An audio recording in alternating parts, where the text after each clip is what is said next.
At SSOT, we understand that classic formats might feel a bit repetitive, lacking the dynamic environment we all crave. That's why we've taken a bold step forward, revolutionizing our format to guarantee an enhanced, competitive, and more engaging viewing experience. Introducing the variable size format, where the number of players shifts with every map. In this system, the number of the map identifier corresponds to the number of players playing. Nomad 1 will be a 1v1. Hidden 2, a 2v2, etc. For the tiebreaker, expect nothing less than an epic 4v4 showdown. Also, say goodbye to the conventional map pool slots. NM1 won't be your typical aims map. NM2 won't always test your streams or flow, ensuring that each map brings a unique challenge. And that's not all. Teams now have 60 seconds to finalize their map picks and 30 seconds for their roster for each turn. To compensate, each team can call up to 4 tactical timeouts, each lasting 30 seconds during a single game. Join us in this new chapter of SSOT, where unpredictability, strategy, and skill come together to redefine the future of OSU tournaments. Custom maps, new rule sets, new format, and more. Welcome to SSOT, beyond every beat.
I couldn't tell for a second. What is up, everyone? Hello. Very awkward 2 seconds. What is up, though? Welcome to SSOT once again. Another epic weekend for our round of 16. We got a banger match to start us off here. We've got Stockfish and Koyori's Nasgor, a banger 2 set of teams. One very clearly a bit more leaning in the other one's favor. Stockfish being a bit more of a super team. You've got that 4-man core of the remaining OWC team, along with 4 other players who are some of the very best of 4 entirely unique countries. So it's a great bang of a roster. But Koyori's Nasgor also have some great teams. Some very, very strong Asian players overall. A couple Indonesian talents. A couple a Taiwanese talent, a few Indonesians, a few Filipino talents. It's a great all-around Asian team. So I'm looking forward to this, man. There could be some really surprising bangs, especially in the higher player number ones. I think that's where we're going to see the most exciting matchups there. I'm Sad Shiva, and I'm joined by the incredible Dimash. Hello, everybody. Good to be back. Obviously, yeah, you've got 2 really interesting teams here. But between Stockfish, you've got, like you said, a lot of powerhouse team members. You know, Badu, Lucroix, Rolly, Etienne, just those guys speak for themselves in terms of what they've done in the biggest tournaments in the world, including OWC. Suwagi, Kamashik, they're all really up-and-coming top players. in their own right. Lifeline, number 3 in the world. What would you say? This is a super powerhouse team. So you're looking for their opponents to kind of, you've got to tactically try and pick them apart. Yeah. Koyori's Nasgor's really got to like look at the fact of, okay, yeah, they've got some super powerhouse players, but they're probably going to try and rely on that one-on-one aspect. Yeah. So the bigger team size maps where they've got to bring in more players might be your better option for this one. Yeah, what I'm thinking about these powerhouse teams going up against these more well-rounded tournament experience, but still generally lower skill ceiling teams is that the 1 versus 1 styles are going to be where these teams can rely on their really high skill cap. Players like Lifeline, players like Cam and Chick, players like Yari, they absolutely thrive on high SR maps. We've seen them more struggle a little bit on the lower side, which is why they're so reliable on those no mod 1s, those hidden 1s, where the skill ceiling really goes up to its absolute highest. You're expecting, for example, Cam and Chick easily on the speed maps, Lifeline easily on the aim maps, Badoo easily on the hidden or reading maps, and that even depends if it's 1 versus 1. Badoo can play multiple control maps that are in a couple 1 slots, if I remember correctly, in this pool. So generally, 1v1 is going to be where those really high skill ceiling players can be relied on. And for Koyori's Nasgor, of course, they're going to be a bit on the back foot. But what matters here is how well they can perform as a team and how well they can do a few clutch ups. They have players like Master around, who is an absolutely incredible double time player who might just be able to outshine players like Lifeline, like Cam and Chick on some of those double time mechanics maps. Yeah, definitely. Yeah, some of their standout performances from last week were on those maps. So definitely looking forward to seeing some pop-off performances and some really close matchups on those double-time speedy focus maps, which we've got a couple of in this pool. I'm trying to think which one is the like very bursty. It might also just be in DT again, which kind of takes away a bit from them. Yeah, I think it's the DT2, I think. Sorry, Yeah. DT1, which is very like high BPM speed, which both teams like did really well on. But I think it was Stockfish that performed better on that kind of map. So considering it's in the 1v1 position, that's probably gonna favor them again. So Nasgor won't be able to rely on that map like they did last week. So again, it's looking at where your best maps fit into the slots. And go, well, okay, last week it was like a 3v3, now it's a 1v1, so we've got to factor that into who our opponents are, right? Yeah. So it changes the dynamic so much every single week, which I think is just really exciting to see. Yeah, the skill sets really do shuffle in these pools, where every other week kind of fluctuates, and those reliable players aren't maybe as reliable as they were before. The high skill cap won't be able to be exploited as well as before. You've got Double Time 1 probably being the most exciting pick out of this pool. You've got 2 insanely strong raw mechanics players in Master and Kamenshik, for example, or maybe Yari, depending on how they feel. This could get really, really exciting, but it's a scary option here for Stockfish because they do still have a really flexible roster. Players like Suwagi, Kamenshik can still play really well. You've got loads and loads of really strong options here, regardless on whether or not you're going to be abusing those insert mod here ones. So the roster depth here for Stockfish is huge. They're one of the highest rated teams in this tournament.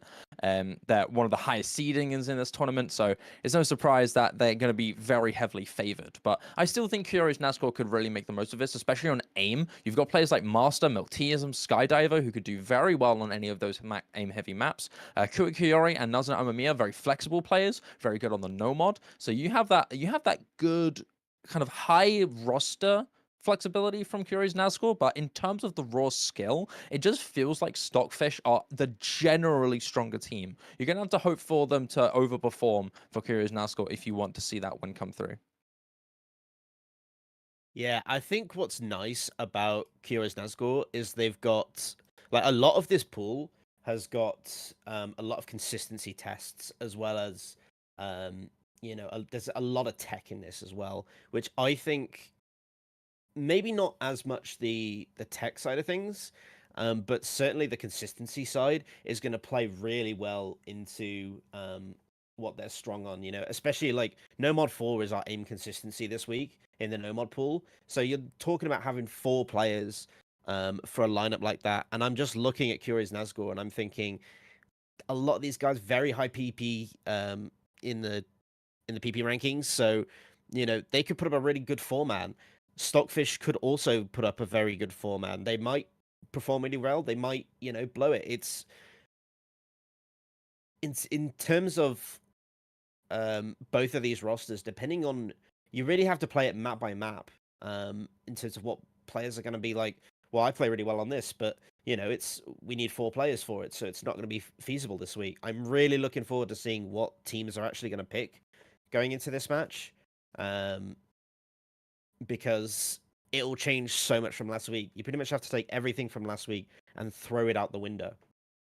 Yeah, effectively. You can't really use last week's strategies as effectively as you can most regular tournaments. This tournament especially, the way the format works, it's kind of volatile. It's all over the place. You have to build on the fly. You have to adapt really quickly. And I feel like Koyori's Nasgor have a lot of experience on their team, and I think that might give them a little bit of an edge longer term in this tournament. Of course, they're against a great Superhouse team, which isn't going to be too favorable for them this week. But generally, throughout the course of this tournament, you've got a lot of really experienced players who know what they're doing in tournaments and can very much adapt. I mean, these 3 Indonesian superstars like Koyori, Skydiver, Nasgor, Mania, 3 players who are very experienced. They've played tournaments for a very, very long time. They can play pretty much anything if they need to. You have Xenoite's Badpog as well, who's a very flexible player. A little bit of the in underground tournament scene. I haven't seen him as much as he has been able to play recently. I haven't seen him in many tournaments, but in the moments that I have seen him, he's performed very well and able to play practically anything in order for his team to succeed. So, yeah, I think the theme of this one is quite clear. Stockfish are a super team, but Koyori's Nasgor, despite being on the back foot, definitely weaker on paper, they have the experience. They have a lot of superstar talents who can very easily perform on very specific maps that they're going to have to really try to exploit. I feel like one thing that I've noticed in this map was that there's a lot of control and a lot of ult, which is a bit dangerous if you're Stockfish, because you do still have some great ult players, but Koyori's Nasgor in particular have some really strong players in that. Yeah, and it's a shame really that we're talking about this match as a losers bracket match. You're talking Stockfish, who came out of qualifiers as the 4th seed, and Koyori's Nasgor, who came out as the 12th seed. So, okay, maybe not losers round 1, but losers round 2 perhaps. But the fact we're talking about the round of 16 pool, one of these teams going out, I think is a bit surprising, because I'd expect both these teams to have made it to at least next week with no major issues. So to lose one of these teams so early, I think is a real shame, because I think they have a lot more to show us. But someone is going to have to show a little bit more today if they want to make it through to losers round 2 and quarterfinals. Yeah, it's tough. The pressure is on. These guys have already fallen once. They got a lot of pressure they have to deal with, and a lot of nerves in this. I feel like Stockfish are definitely need to be the more confident team, especially with some of their players just performing really well in the recent times. I mean, Kamenchik set a 1500 earlier this week. I mean, if that goes to show anything, last week actually, it was last weekend. It was I was actually remembering it last week when we were at Epicline Demarche, and we remember seeing it on our feeds, and we're like, whoa, that's crazy. I think Kamenchik's gonna have a great confidence boost. He's probably gonna play a lot of the maps. He's a very versatile player, along with being very, very strong on those mechanics. It's not very common that you see that, where you have someone who's so indescribably good on mechanics and also very flexible in the tournament scene. It's very rare that you see that, and it's good to see Kamenchik still kind of being in that limelight and starting to grow a lot more as a player this year. And I'm expecting to see him do great stuff for Stockfish. And yeah, hopefully Koyori's Nasgor can pull off a few maps. I feel like they definitely can, depending on what maps they go for and depending on how they strategize their pick strategy. But it's safe to say that Stockfish are the favorites of this one, and I can't wait to see what goes down. I feel like there could be some pretty special upsets, but I think if there's anything that's going to be one-sided, the 1v1s and the 2v2s do seem to be a lot more in favor of Stockfish. They don't have to worry as much about that versatility, about that depth, about that experience. easily can just carry with those strong mechanics players and those strong single skill set players. That's the strength with the team building in this tournament, is that you can have several specialists in this and still do really well. It's still team size 8, so you can, for example, have a good 5 specialists and then have 3 well-rounded players who can fill for you in those other maps. And that's where the team building can get really important, and that's why you see some really strong specialists on each team. You've got, for example, Koyori's Nasgor with Master, who's an incredible aim player, incredible double time mechanics player, who can play practically anything in that regard, who can easily carry any of the double time 1 maps or the double time 2v2 maps. And on the side of Stockfish, you've got the same thing. You have Eternum, you have Kamenchik, you have Suwagi, who are able to play, again, nearly everything. And then you have Lifeline, who I guess you could say is a strong aim specialist, although it can be decently flexible. You also have Yari, who, despite actually showing some good flexibility recently, is widely regarded to be one of the best speed players, stabbing players in the world. Along with Badu, there's no introduction with Badu. The guy is obviously one of the best players in the world at anything that isn't tapping heavy. What do you do with that? And the one thing, because I want to leave this off because I know we'll be getting started very soon. The one thing I wanted to leave this off with is that although Stockfish has got this incredible lineup, the fact of the matter is they lost last week. They lost 3-6. It wasn't one of those things where it was, very, very close, going all the way to tiebreak or anything like that. It was that Sweden Sweet Incoming performed better because I think they had a better strategy going into it. The key players for Stockfish didn't matter in that scenario. And I think if we see another situation like that, Koyori's Nasgor could be knocking out Stockfish here. The 4th seed in the losers round 1. So, again, it's all to play for. It's not just, although Stockfish appear to be the favorites on paper, there's a lot more depth to this match and this tournament that I think hopefully will be demonstrated here in just a moment. Yeah, absolutely. I can't wait for that. I can't wait to see what goes down. I mean, Sweden Sweep Incoming were a French specialist roster team who all collectively together performed very well last week, and managed to take down a team like Stockfish is quite uncommon, and it's quite exciting to see. You see a lot of potential with these lower seeded teams, these very national heavy teams as well. You've got quite a few teams that are very specific in which country they are, and very similar with Corsace last year where we saw that happen. But yeah, let's get into our match, shall we?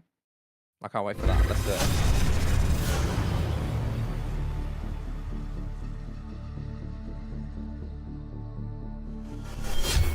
So, here to wait for our pick band strategy. We're going to have to wait and see which teams are going to lean into which bands that are going to be.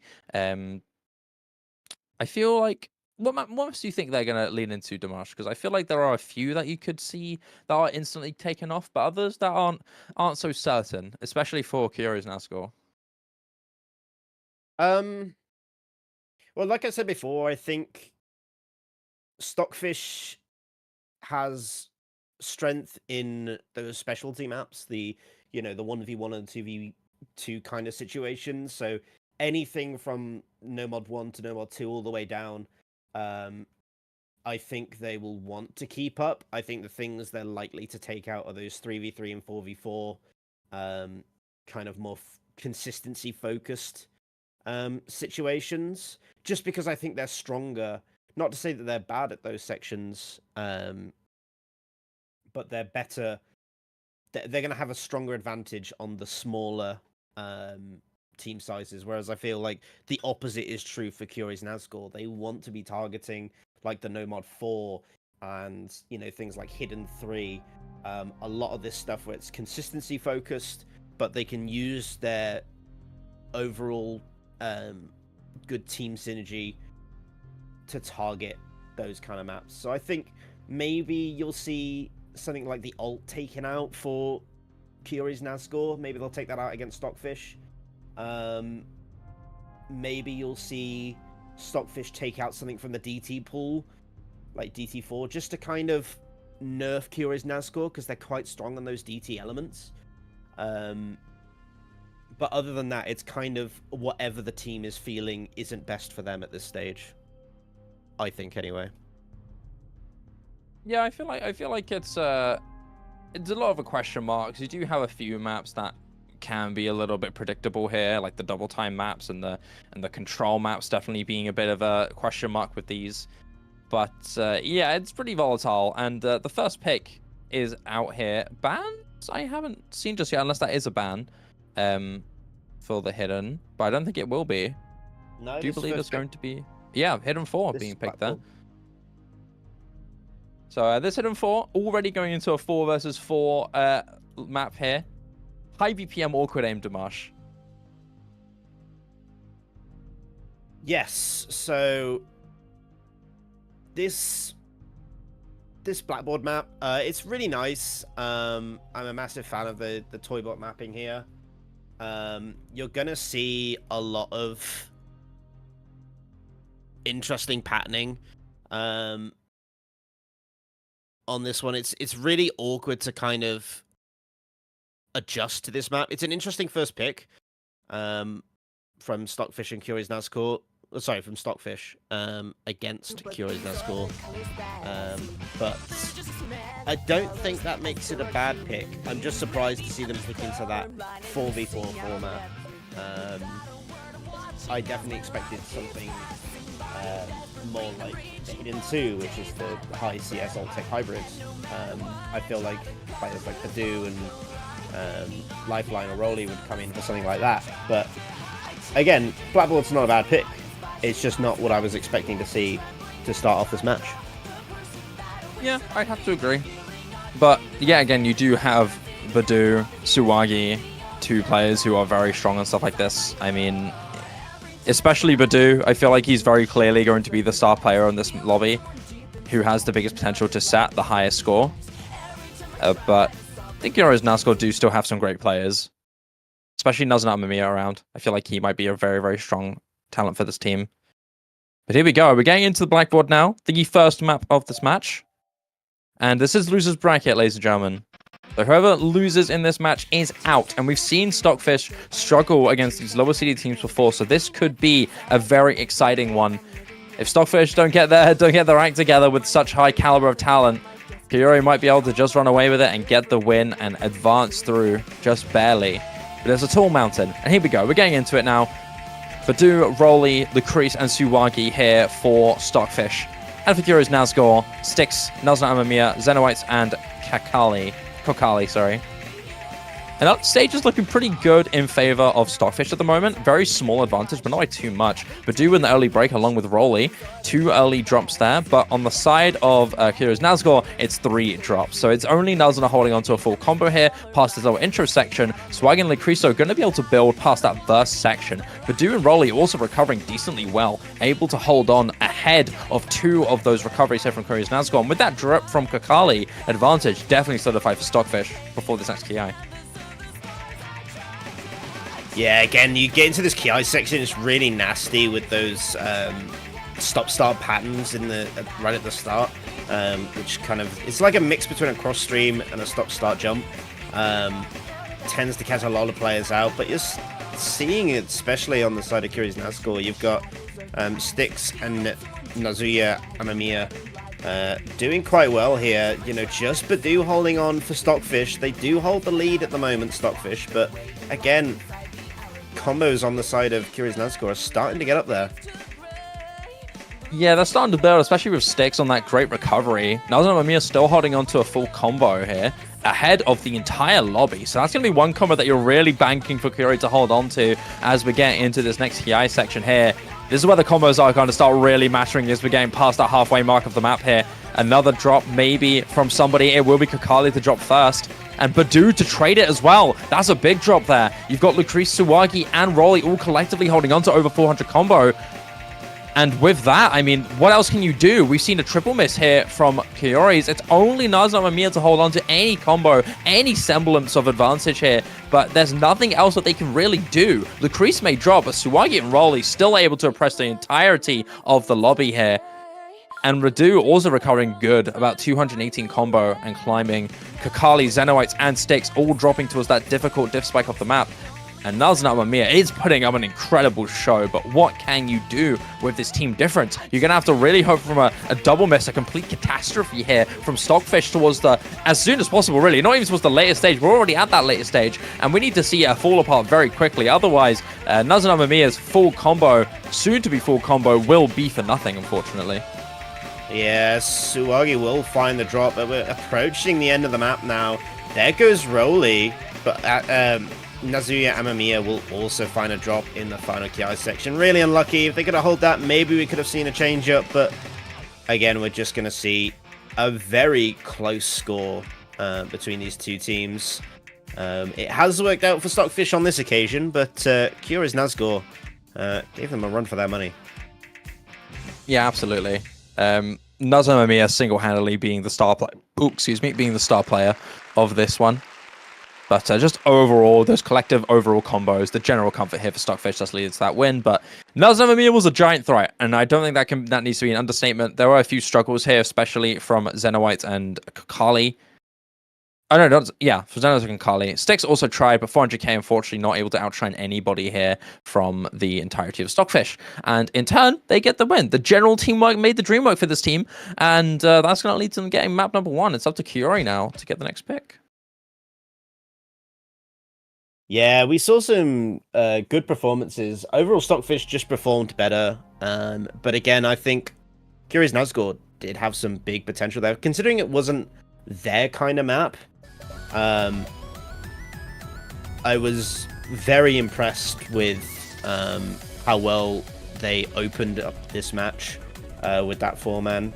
Amamiya performed exceptionally well holding that long on Blackboard. That is a tough custom map to go up against, but again, thank you Toybot for that amazing custom, because it's great. Yeah, it is a banger. Great. Definitely a banger. Yeah, I can't agree with that. Thank you Toybot. Absolute legend. But now it's time for our No Mod 2. Knowledge King flow aim streams. Safe to say this is a map that I think could go to anybody here, but it seems like Koyori's Nasgor are the more confident team going to be picking into this.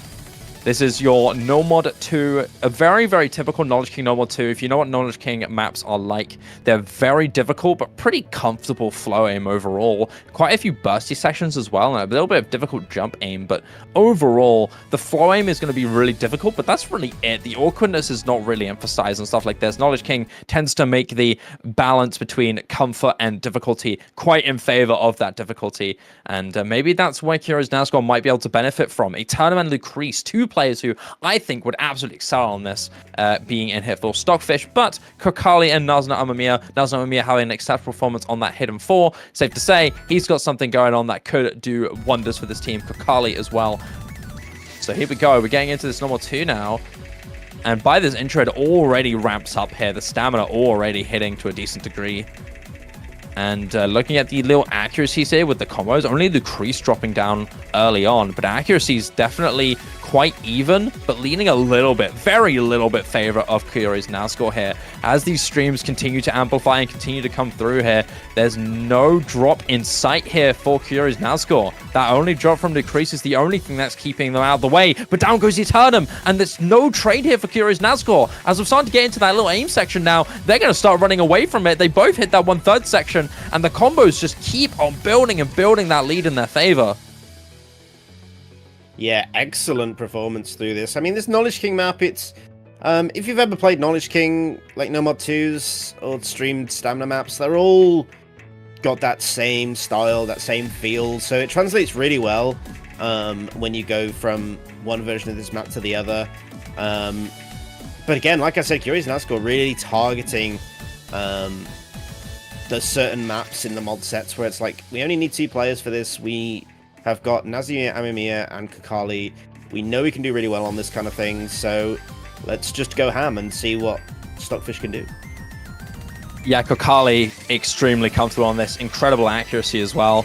And as we're going to this big diff spike section of the map here, Lucrece and Eternum both drop, and you still have these 2 full combos here for Koyori's Nasgor. This is getting really impressive here. We're starting to approach the final end of the map. The diff spikes start to really amplify, and these 2 full combos are still going. They're both still hitting these sections, and as we're starting to approach the ending section, we might see them finish this map in incredible style. And as the final stream section approaches, Kakali, Nazna Amamiya, they hit the ending.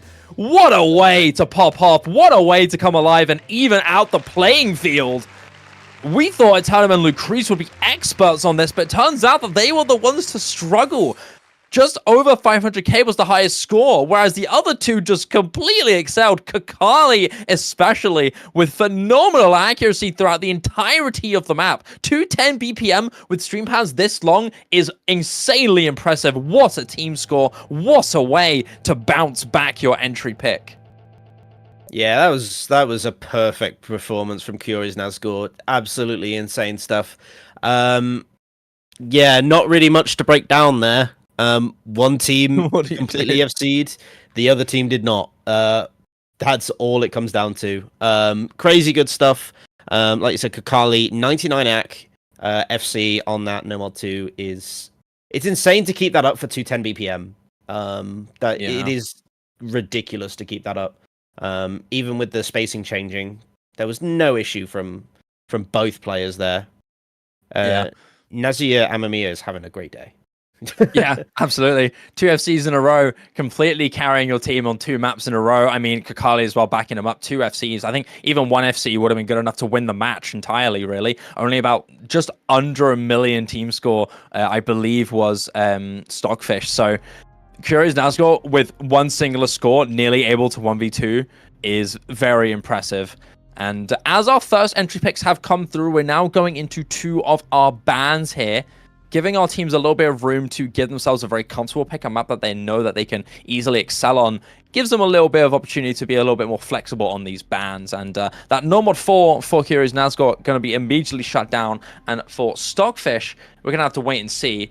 But maybe after that insane No Mod 2 performance, maybe we've got a decent estimate of what maybe they'll lean into depending on how they feel.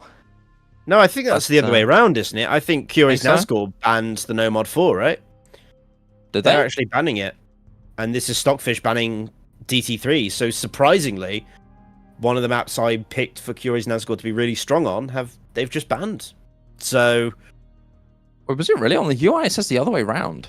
It says a Stockfish banned DT3. And Koyori's Nasgor banned No Mod 4.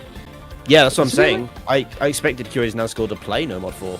Okay. That's why I'm getting confused, because I'm like, that's really interesting. Yeah, maybe so. I mean, you do have some good aim players on this. I mean, Skydiver and Master immediately are 2 people that you look out for. We have Teasm as well. But it seems like that's not going to be the one they're going for. It's going to be Goodbye Sengen with the next pick here for Stockfish. And this is a strange hidden map. It's AR8 consistency with a few alt elements and control elements, if I remember correctly, with this Goodbye Sengen difficulty. Mapped by Mir, you already know what kind of map this is going to be. Ulti control with quite a bit of tech elements implied as well, but the AR8 is what makes this really difficult, along with that CS 4.5, just a little bit more precise with that reading implied as well. You cannot cheese any of these, and safe to say we got a banger alert in this as well, Dimash. Yeah, like this map, you'll see, especially like when it starts, you kind of get a feel for what the rougher sections of the map will feel like, but it balances that out really nice with some sections that have got some really nice areas to build combos. So you'll see going into like these Ki sections, a lot of players building some really good combo, and then you'll get to the kind of Ki sections and expect to see a number of drops throughout those areas, because people struggle with this map. Unsurprisingly. The blame of no one, really, is it? No. This kind of mapping style is notorious for being quite specialist implied. You need to have some very powerful reading players in this, along with that implied control added on top. And for Stockfish, it's a very daunting 3-person roster. Let alone in 1v1 would you fit any of these 3 players, but having them in a 3v3 setting just goes to show how dangerous this team is on maps like these. Badu, Cam, and Shiksuwagi, all 3 players who are very potent on stuff like this. But on the other side, we've got Kakali, Nazar Mamiya, and Xenoites. Nazar Mamiya especially having a great day on the hidden. Kakali, though, is going to lead to the first drop. Xenoites actually dropped earlier, never mind. First blood is Xenoites traded by Kakali afterwards. Once again, the same show in these multiplayer maps here. Nasgor Mamiya, the only combo standing. Tsuwagi will finally go down for Stockfish, but it's 2 versus 1 of the full combos. And as both players, all 3 of those full combos up remaining hit this Ki, it's a 2 versus 1 of those full combos. And these little burst sections are going to be a little more tame and give Stockfish a good amount of room to build. Yeah, they're in the prime position now. Azuna Amamiya kind of trying to hold things together for this team, but again, it's a 2v1 situation right now with Tsuwagi looking to make a big recovery. You know, and that break there from Nazuya Amamiya is really gonna send it home for Stockfish right now. I mean, there's just nothing on the board. Unless you see an implosion from Stockfish, there's no way for them to turn this around at this stage. Yeah, it's looking tough here. I mean, you have Kakali and Xenoite struggling immensely on this, not able to build any substantial combos. Kakali especially, just not his map clearly, struggling to get over that 100,000 score. Nasgor Mamiya is really trying, but these breaks towards the collective end is really way too difficult. And who else but to still be holding on to the full combo with Badu, being able to completely oppress the rest of the lobby, climbing up to 500,000 score. A recent break from Kamenchik as well, but it doesn't really matter. That lead is way too insurmountable now. We're getting nearly to a 1 million score lead here for Stockfish. And as we start to approach the final Ki of this map, I think it's already been sealed. It's more a matter of whether or not Badu can do Badu things and then this map off in style with a full combo. Great accuracy considering the difficulty of this map. Tsuwagi also rivaling that accuracy quite well, but not being able to hold on to the combo like Badu can. This Romanian reading control god is still holding on and starting to approach that 1,000 combo mark. Are we going to be seeing a full combo? It might just be. Badu's looking confident and more comfortable than ever. That hard aim section is hit, and the full combo is secured. Oh, there's no FC like a Badu FC. I mean, what can you say? The guy just does a low approach rate aim like nobody else. Crazy score, but I think Stockfish had that one fairly comfortably. Koyori's Nasgor just did not have a 3-man roster for that, which is fair enough. It's not the type of map that I think their team is built around, so I don't think there's anything wrong with them not performing on that map. Yeah, no, I don't blame them either. I feel like if there's any kind of strengths that Stockfish have over Koyori's Nasgor, definitely hidden.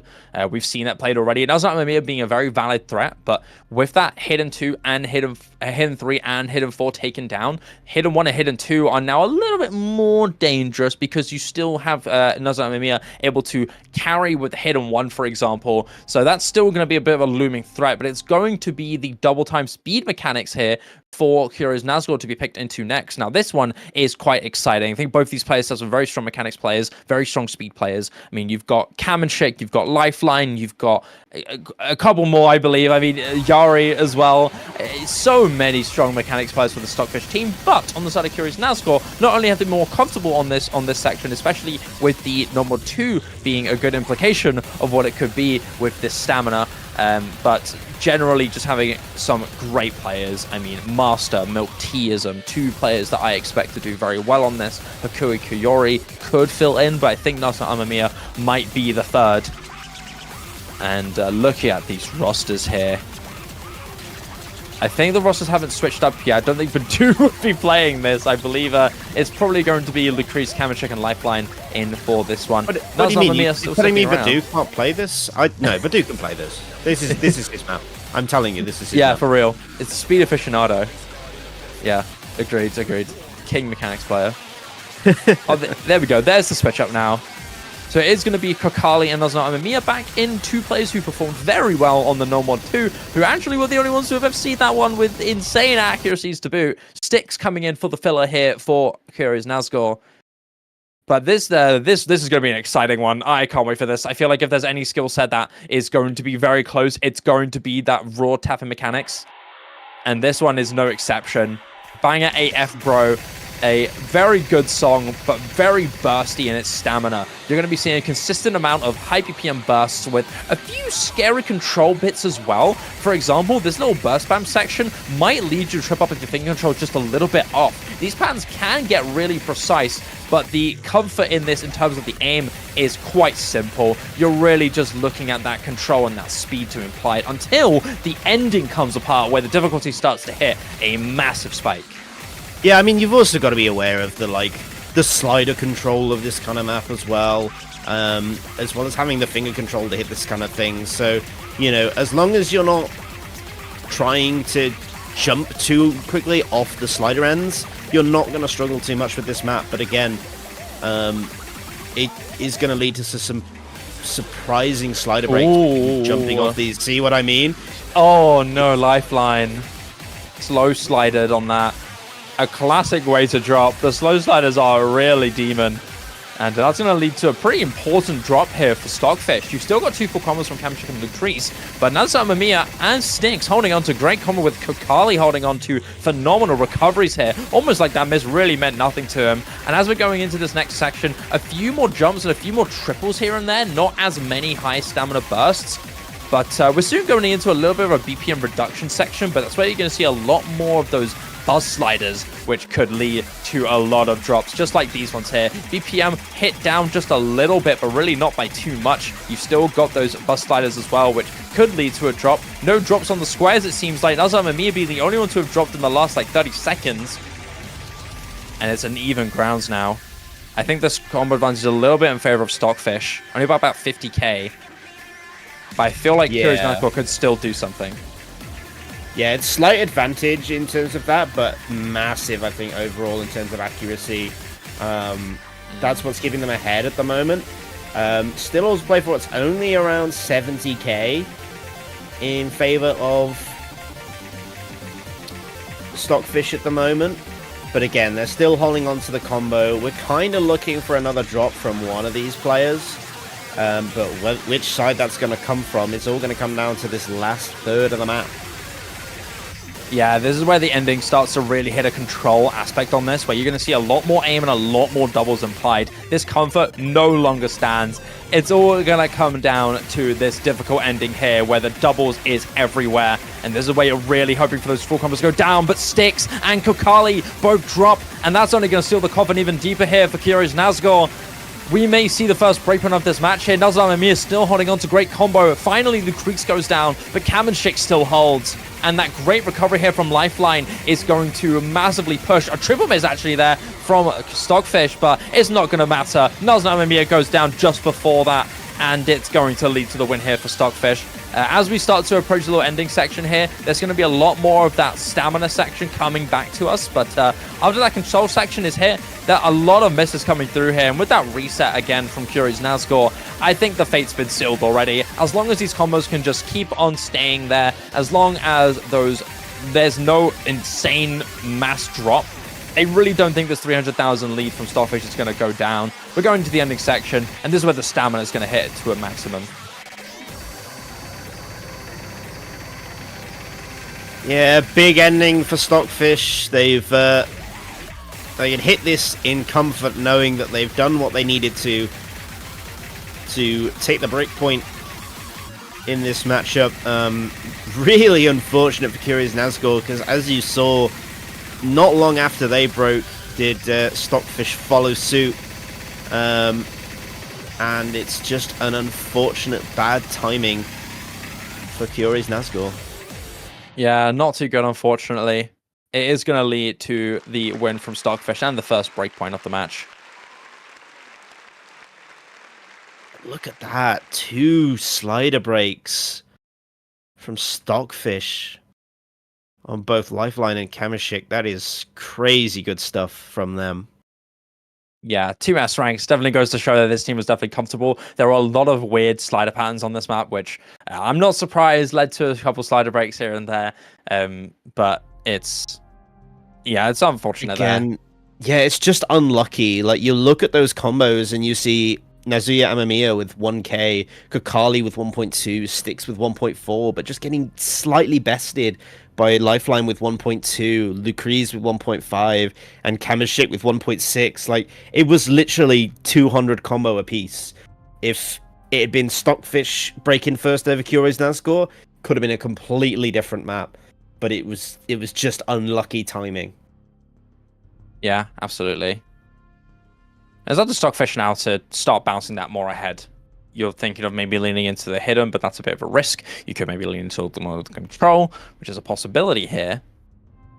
what do you think Stockfish are going to go for? DT1 is still open, and considering that they won pretty well on that one, do you think they're going to be going into that DT1, or do you think that maybe that will be used later on? I don't see Stockfish picking into it. I was going to say Seraph, yeah.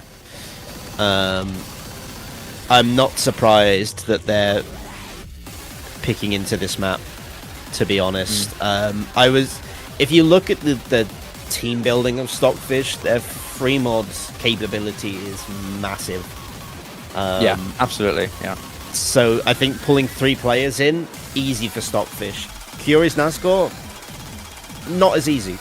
Not impossible, but not as easy, I don't think, on Seraph. Yeah, I mean, who can you really rival with these rosters? I mean, you could put Skydiver on a Hard Rock, maybe. You could put Nazgor on a Hidden. Xenoites or Kakali or Nomad, I'd say, are pretty good as well. But this roster from Stockfish is insane on the free mods. I mean, you can put either Suwagi or Eternum on the Hard Rock, depending on who's more comfortable. My guess is that it's gonna be probably Suwagi, probably Eternum on the Nomad. But I mean, I wonder what mod he's gonna use, right? Like, it's very clear it's gonna be the hidden player for this team. But it does seem like the roster is gonna be locked here for Koyori's Nasgor. It's gonna be Xenoites, Nazna, Amamiya, and Kokali once again.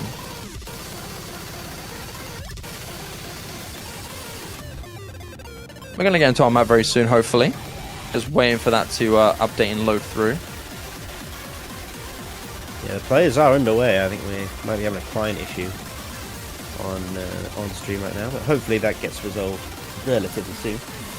Yeah, here's hoping.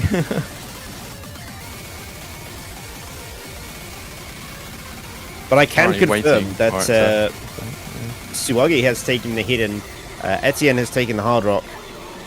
So we're assuming Badu has taken the hidden for the final Stockfish mod. But again, we have no idea what. Yeah, we got no idea what's going on. We're just here. We're just chilling. I'm just wobbling around, waiting for something to happen. I'm just eager. I just want to see something happen, dude.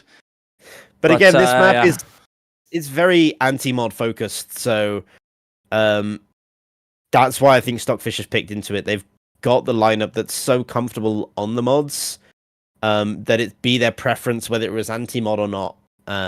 There is a break from Etienne, but I have no idea how that affects the rest of the match. But as soon as we know, you shall know too. But we are into the last third to quarter of this map.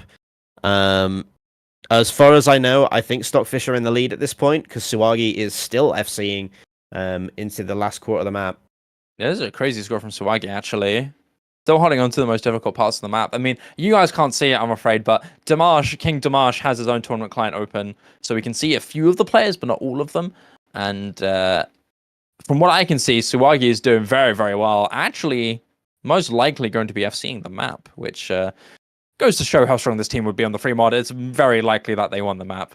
But I'm afraid we can't show you the entirety, but my guess is that with that 1 million score secured here from Suwagi, that will just add to the slaughter for this map.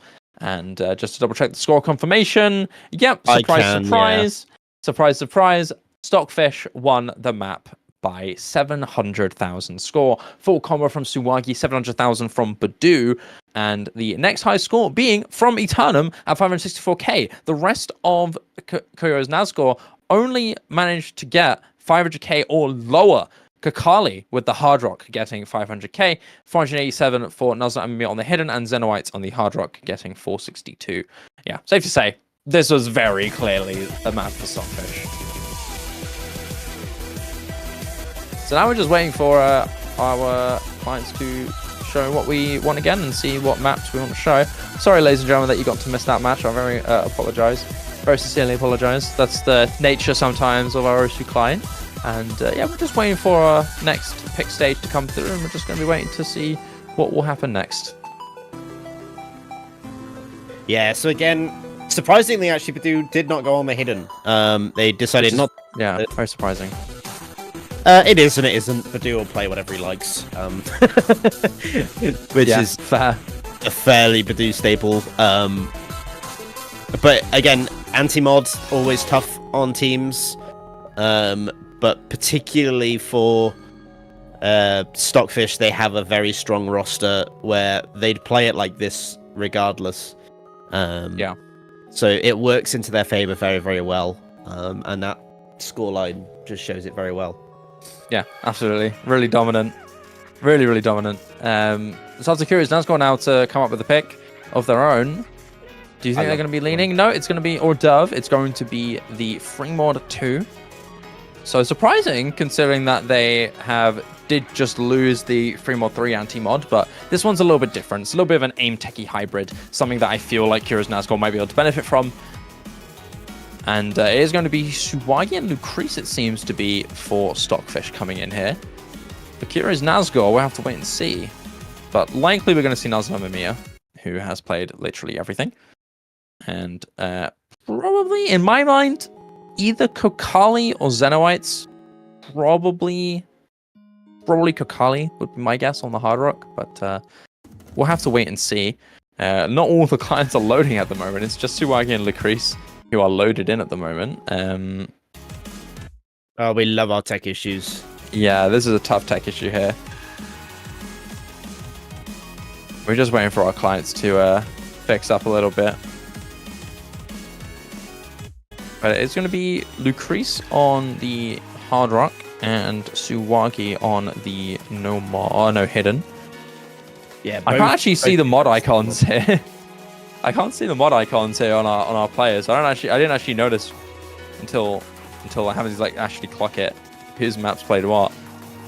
Oh, the Kurosan's got already win. Damn, it's already over. That's how good they already won. No, yeah. So you've got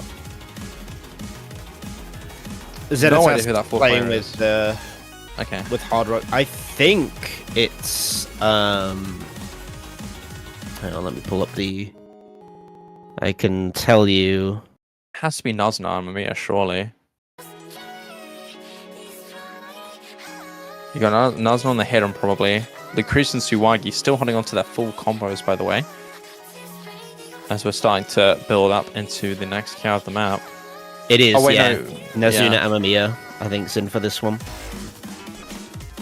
Yeah, I cannot tell what his combo is, but I assume it's close to a full combo, as he just missed, actually, on the client. Unless those are Bantro misses, I cannot tell. These little sections get a little bit more bursty. Those bursts get a lot more spaced. And you need to have a lot more aim discipline to hit these properly. And both breaks here from both Suwagi and Lucrece. Xenoites as well also goes down.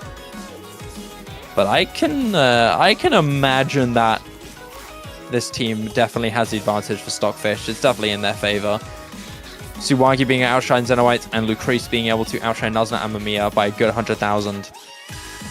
Safe to say, as we're approaching the end of this map, as we're approaching the late stage, these final ending combos are way too potent here, and it's going to lead to the win here for Stockfish. Another breakpoint in their favor. It's going to be 5-1, Dimash. Yeah, it's unfortunate timing for Nazia Mamiya. You tend to find that the hard rock players are going to have a much more enjoyable time on this map. I think this is definitely not hidden favored, although they've performed very well on the hidden, with Suwagi coming out on top against everyone. But I definitely feel like the light tech aim difficulty of this map is much more set out for the kind of hard rock players. But it was basically just Zenitas having a bad time on this map more than everything. Everyone else kind of set in that borderline, like 600 combo standout performances. But yeah, again, I think Kyo's Nasgor starting to run into some of the issues of not being able to pull up the players that they need at this time. But they've got another pick in hand, so hopefully they can do something with this and get another point on the board. But again, it's 5-1 at the moment, so their backs really are up against the wall. Yeah, one more map for Stockfish to close it out. Koyori's Nasgor have to come up with a miracle pick here to try and get themselves some momentum back in their favor. And there are a few options left. But yeah, we'll have to wait and see. We're going to another ban section, actually, I believe. So we're gonna have to see what Nasgor are clearly afraid of. I mean, free mods have been a clear weakness for them. Some of the control maps, some of the hidden maps may be potentially a decent weakness. Stockfish have been very dominant on the hidden, so maybe.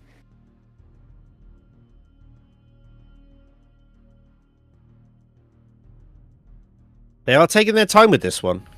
Oh, there we go. Hidden one. Hidden one is going to be banned here, which is your hidden flow aim stream heavy map. Now, some of Mania might be strong, but Stockfish have Badu, Stockfish have Lucree, not Lucree, sorry, Suwagi. And, I mean, yeah, I think after learning how potent they've been on the free mods, that's a good lesson to learn. And for Stockfish, I mean, you have quite a few options here. I mean, you could get rid of the DT1, you can get rid of another DT, maybe the DT4.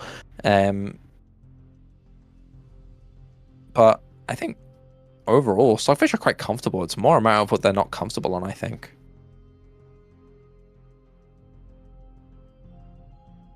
Yeah, I mean, I think they want to isolate the more generic stuff that's still left up in the pool. So I'm just trying to have a quick glance over. I mean, there's still stuff like the DT aim, which I think they do quite well on. Maybe they want to take out, I think it's Hard Rock 3, which is like a lot of the aim consistency. But they choose the Hard Rock 1 instead. Okay, so your rhythmic finger control Hard Rock, and it's going to be DT2, remote control here for Stockfish. Oh, beautiful choice. Beautiful Love choice. this map. Love this map. Can approve. Agreed. Yeah, definitely can agree. We haven't got to see any of the 1v1 maps played just yet, which is a shame. I want to see that played. But it will be 2v2, the DT2, remote control. This is a classic map. And if anyone knows it best, it is a older style, high AR aim consistency map with a few bursts and control hit riddled here and there, but it is the aim consistency that makes this map so difficult. Yeah, this was a prime PP map back in the day, in the early DT days. It was all about 2016, aim. 2016, 2017. Even as far as 2015. Classic Kikizi's scores. Every top player was playing this. Every top player has got a good score on this. So it's, in terms of a map, it's really well known to a lot of players. So it brings that level of comfort, but also that slight level of irritation of, I've already FC'd this. I just need to do it in match.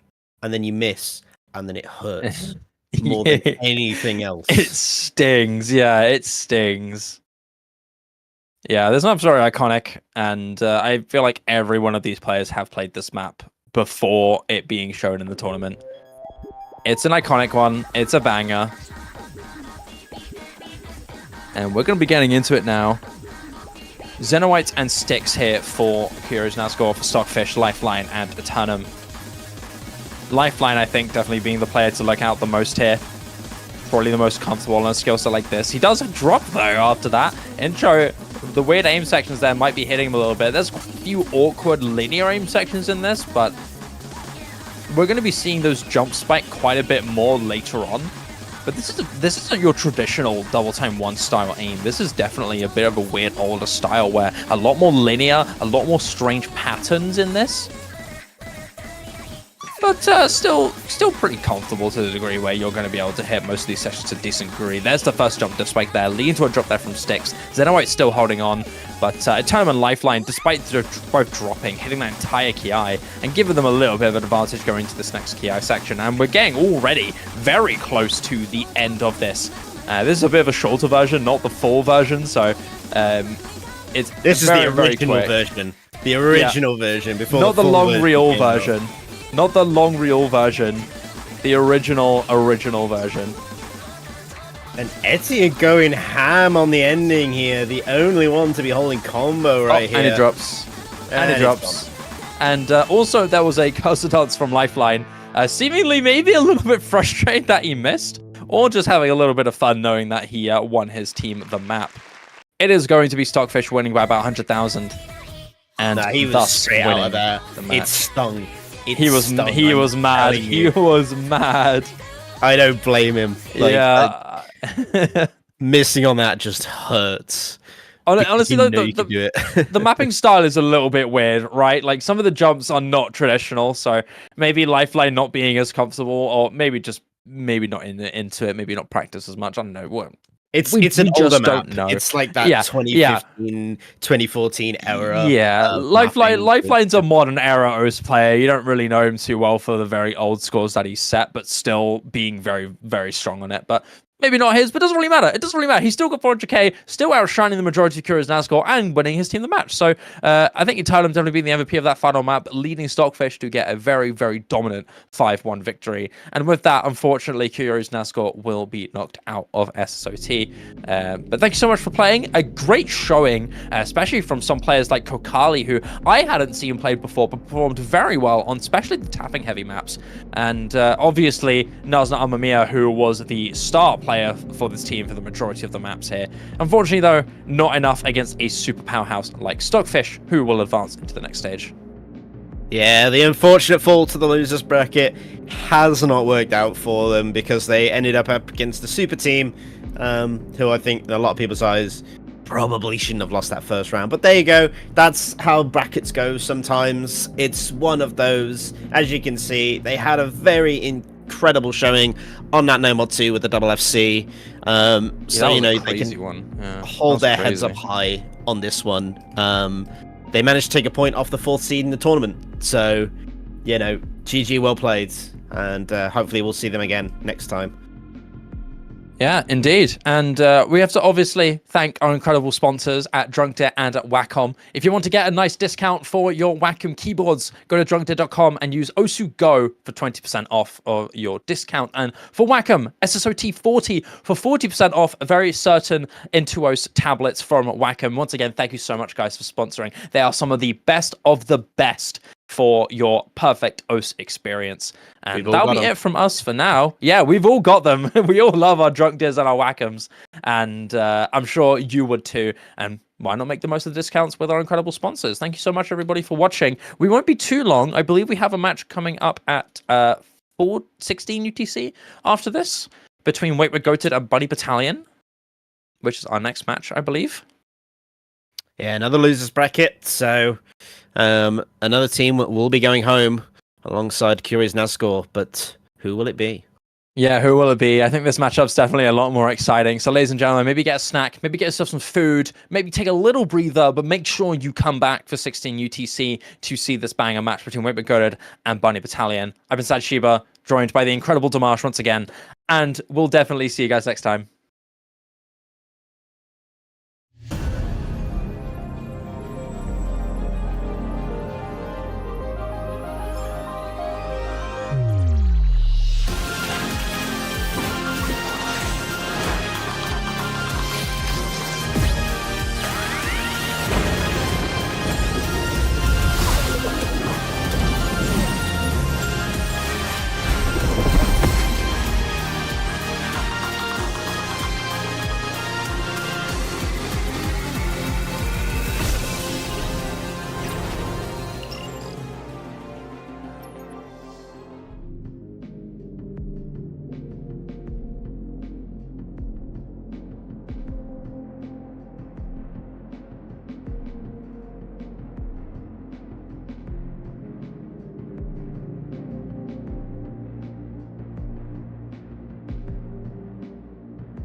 Yeah.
And we're carrying on our epic quarterfinals weekend. We had a decent match in our last game between Stockfish and Koyori's Nasgor. Stockfish taking that and finally securing themselves a good advancement into the next stage of the losers bracket. Now, we got another good one, which is a pretty close seeding, seed 11 against seed 14, between a Bunny Battalion and Wait, We're Goated. I'm Shiva, and I'm joined by a special guest today, not by one of our typical tournament team, but a new guest who thought would hop in last minute just for a good time. I'm joined by the one and only Xylus. Hello, Xylus. Extremely new to the commentary scene. You know, never actually commentated seriously, but I've been around in the tourney scene for a while, so I'm sure everything will be chill. Yeah, just having a good time. We're just chilling. Yeah, enjoying the ride, I guess you could say. But yeah, this is a good matchup. I like this. Bunny Battalion have a very strong overall mechanics team. You've got players like Korean Maliko, who is very flexible, can play practically everything, especially on the hard rock, especially on the aim. But overall, this Bunny Battalion team is very strong on the mechanics, which is something I'm a little worried about. I feel like Wait, We're Goated have a lot stronger of a control team overall, which concerns me a little bit because there are a lot of maps in this pool that favor that control, favor that ulti-techy style. You do still have some mechanics maps out there, but in terms of skill set matchup, Wait, We're Goated definitely have a little bit of an advantage. But I'm still excited to see what goes down. I think both these teams are going to pull up a great fight. Yeah, I was going to say, when it comes to Wait, We're Goated, there are a lot of well-rounded players. So in terms of just raw skill sets, they definitely overpower Bunny Battalion. But as for the format of the tournament, the specialty players that you see in Bunny Battalion, such as like Vespert, who's extreme on tapping and reading, and Richo, who's extreme on tapping and speed and DT, will come in clutch for those 1v1s and 2v2s for sure. But yeah, I agree. I agree. I like this format as well. The format's really unique. No mod every single map with a 1. So no mod 1, hidden 1, hard rock 1 is 1v1, 2v2 is no mod 2, hidden 2, etc. And so on and so forth with 3s and 4s, which leads to a very unique format, which makes you really favor some of these specialist players who are very exclusively strong on very specific maps, you know?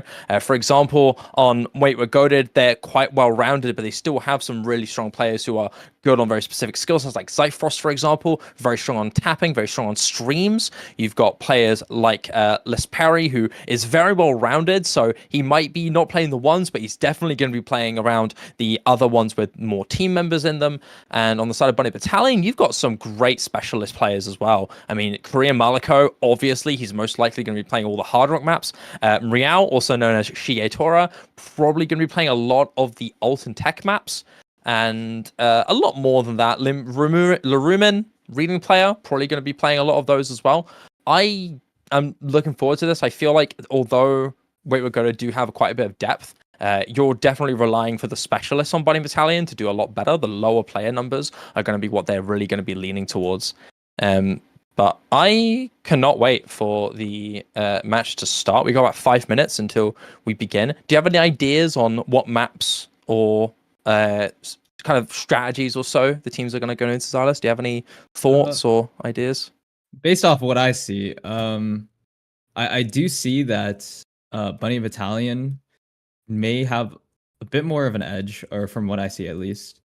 Some players I don't know entirely well, so I could be missing some hidden reading players from the Wait, We're Goated team. But when it comes to Bunny Battalion, I can sure as hell say they have a handful of players who really excel in reading specifically, especially against a mechanics team that Wait, We're Goated seems like. Yeah, and that could work, especially with the hidden map being the hidden 3, the AR8 consistency map being in hidden 3 gives them a lot more flexibility, right? You can just straight up have a 3-man roster with strong reading players, compared to Wait, We're Goated, where you do have some good reading players, but overall Bunny just have great players that can really fill in for that. Mechanics maps as well. DT1 being the highest mechanics heavy map in the round this week, being 278 BPM raw speed, black or white, quite a classic one that I think a lot of us are very familiar with. Absolutely ridiculous levels of very fast speed, very difficult streams, and quite a few jumps as well that can trip you up between the streams as well. So that one is definitely one to look out for. I think the general DT pool I'm really excited for. I feel like that skill set in particular is going to be the most exciting one. I feel like free mods are going to lean a little bit more towards Bunny Battalion. You have Korean Maliko, who's such a reliable hard rock player who can play practically anything in that regard. So that around plus Larumin or a few other hidden players that can fill in for Bunny Battalion could help as well. You've got some good mix-ups here. I mean, obviously Fremont also looks good for Wait We're Goated. You've got, for example, Sharitori, who can play either no mod or hidden, or can carry on the double times. Very flexible player in that regard. Sigi and Lesperi are going to be playing almost every map, I'd like to guess.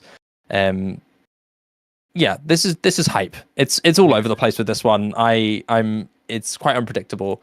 And yeah, we got, I think, about 3 minutes until we have our next map. I think Sharitori at the moment is actually playing in 3-digit World Cup at the moment against the Philippines.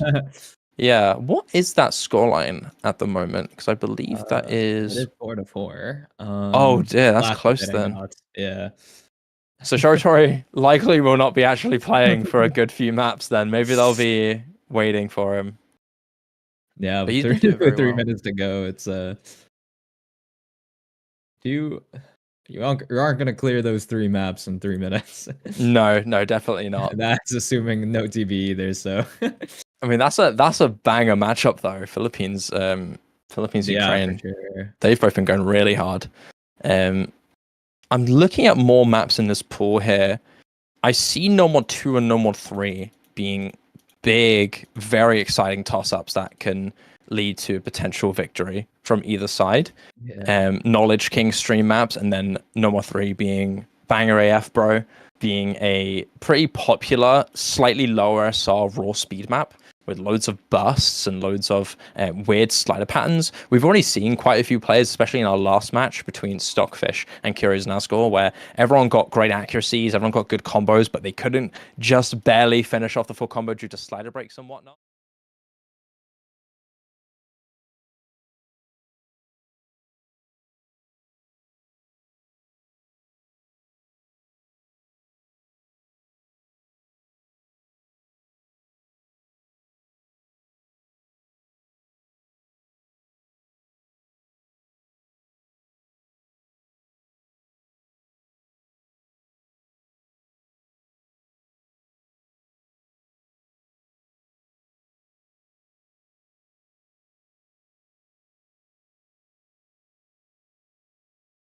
Plan on doing that, and I think I believe one of the core carries for Joshin, I think practice will definitely make a difference. And when it comes to qualifier results, I do believe True did bottom score qualifiers, so seeding wise matchup, we are projected to win that match. So Yeah.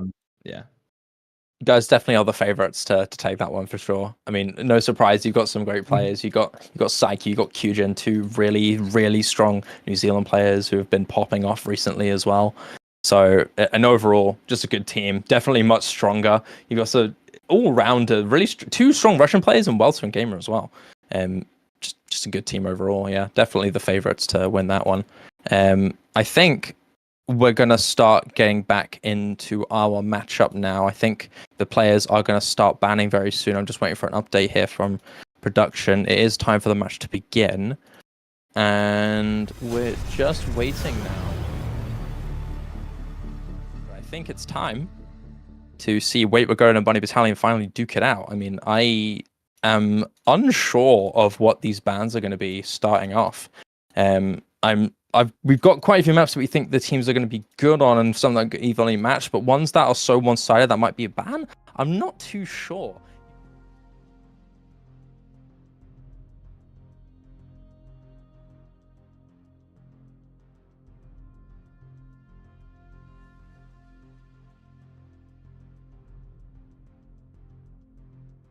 Essentially, first two maps, you'll kind of see the format there.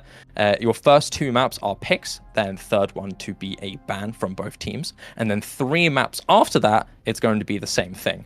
So the bans are a little bit different here. It essentially gives both these teams a chance to lean into their strongest maps before any of those get shut down. Usually with your traditional tournaments, you have your team just immediately, right, that team is way too good on that one, get rid of it. This tournament gives them a little bit of room to flex their biggest strengths before the next biggest strengths get shut down by the opponents.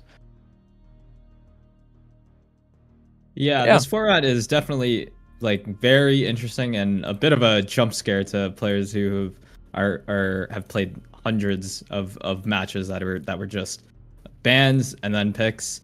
It's almost as if each team has their own protect, considering their first few picks cannot be banned out, and they have a lot easier of a time securing a pick, and at the same time have a lot more of a challenge to, or have a lot more difficulty defending the opponent's first pick. Yeah, it seems like Goodbye Sengen is going to be the first pick here for Wait We're Goated.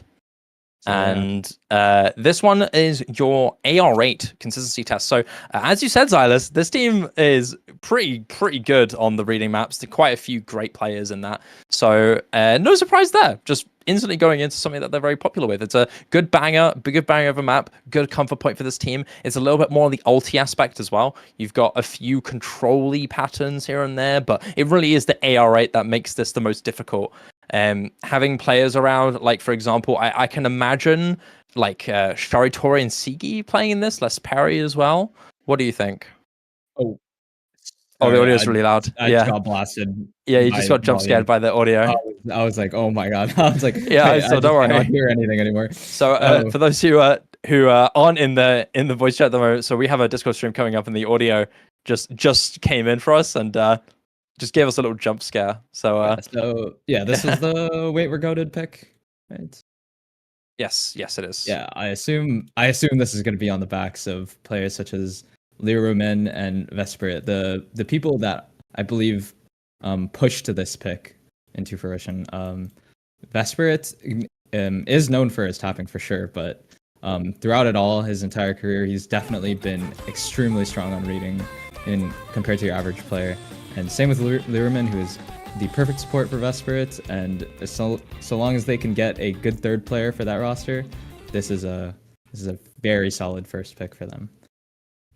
Yeah, I like the rosters that these teams are going for here. Sunray, Vesperit, and Richo definitely a solid 3-man here. Outside of Wait We're Goated, you're going for the full Thai trio of Lesperi, Kadama, and Depiforce. All three are star players for the Thai OWC team. Typically, players who can play everything will always be solid on opponents' first picks.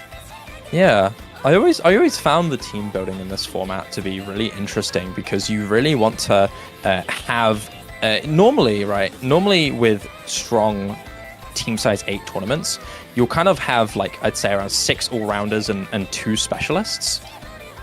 Or like 6 flexible-ish players and then 2 specialists. Whereas with this one, it's a bit different. You're kind of leaning more towards like a 50-50 mix, right? Yeah. Because with the format where it's 1v1, 2v2, 3v3, you kind of need a few more specialists to really benefit from the higher difficulty, depending on what kind of style you have.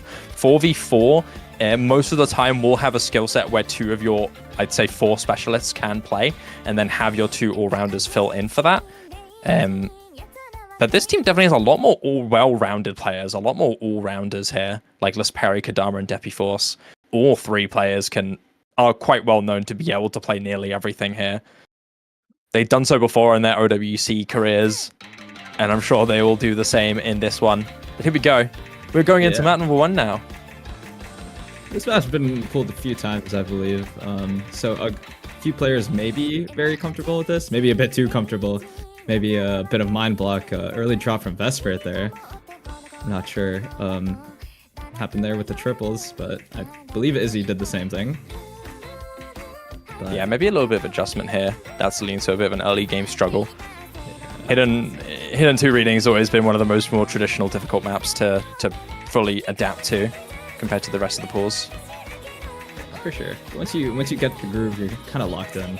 You adjust and calibrate to the approach rate. But Yeah. A couple breaks here coming through. A lot of breaks actually from Bunny Battalion. A fall apart entirely. Sunray, Vesper, and Izzy all dropping down their combos. Whereas on the other side, you've got both Vesper and Debbie Force holding on to great combos, still holding on past that first Ki section. Kadama being the only one to drop, but still got magnificent accuracy. So safe to say it was just a little bit of a slip up for him on that Ki section. And safe to assume that he's probably going to be building up a good amount of combo going to this little chill section, considering the caliber of arena players you have on this Pagoda team. Unfortunately for the side of Bunny Battalion, this is just not seeming to be their map at the moment. Nobody really able to maintain any high level combo past that first third of the map. You've got Sunwraith to build something decent here. 200k also decently impressive, but compare that to what Pagoda have at the moment, and it's looking very one-sided. Yeah, I was gonna say about our earlier conversation. This match is a pretty good representation of those specialists versus all-rounders. As I believe we're goated as I see them as the more well-rounded team, and the Bunny Battalion team being the more specialist-heavy team. But the well-rounded players, as you see on we're goated, Deppy Force right now already at 600k, as compared to a specialist player like Vesperit, who's currently at around 260k. When this is definitely his type of map. We're seeing the results of having well-rounded players still coming in clutch in a format like this, as we're seeing this pick backfire against Bunny Battalion. Yeah, usually when we talk about specialists versus all-rounders, you more think those specialists are really going to outperform other maps that they would usually play compared to their strengths that they are really, really known for. But Deppy Force is one of those players who, even if it's not his main strength, it's one of his good strengths that can really be benefited from him. It's just the coincidental fact that Deppy Force is also equally very, very strong on this kind of map. And despite Vesperit, this being one of his better and butter maps, just can't keep up with the insane consistency that Deppy Force has on this map. And he had it nailed on the head. 780k to finish it off, and a very one-sided victory here for We're Goated. And that's a good entryway pick now. It's time for Bunny Battalion to try and bounce back with something. The question is now, what is it going to be? I think it's going to be DT4, but I don't know. What do you think? DT4. They did just double in team score on the hidden map, which could give them a bit of ego to pick into that hidden, but I do see DT being absolutely picked. But between teams like this, I'd be scared to pick DT if I were a player on either team.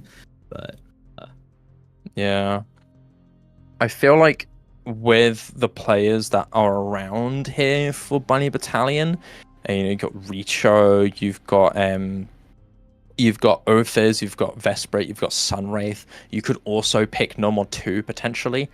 Normal 2 being the Knowledge King 210 BPM stream map. I feel like that and DT4 are the two best opening picks for Bunny Battalion, but I might be missing something. You could also see AIM. It's going to be black or white. It's going to be the DT1, the raw speed map here. This is one of the highest, if not the highest, star rating map in this pool. And for the first time, for me at least, we're going to be seeing a 1 versus 1 here. Now, I feel like for Bunny Battalion, you have a few options for this, but I think it's likely going to be Richo.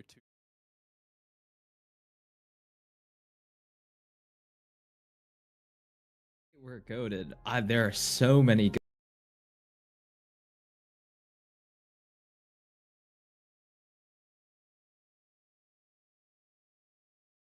on this, so might be a coin toss, might be who's feeling it, but I think any of the carries, Lesbury, Segi, Shiritori, can definitely go in for this. But as for Bunny Battalion, I think you hit it right on the nail with Rico, as this is a staple skill set for sure.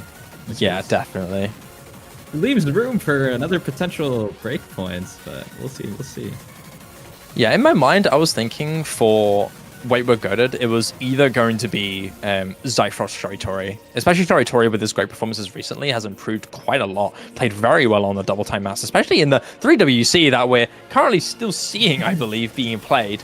Shiritori did very, very good on the double time maps here. but it's still not going to be around. It is going to be Zyfrost, who is still, again, very strong player who can easily perform well on this. And we're going to start getting into it now. I feel like we're having a few client-like issues here, but we are seeing Richo's gameplay on this. So we're just letting it refresh, letting it catch back up.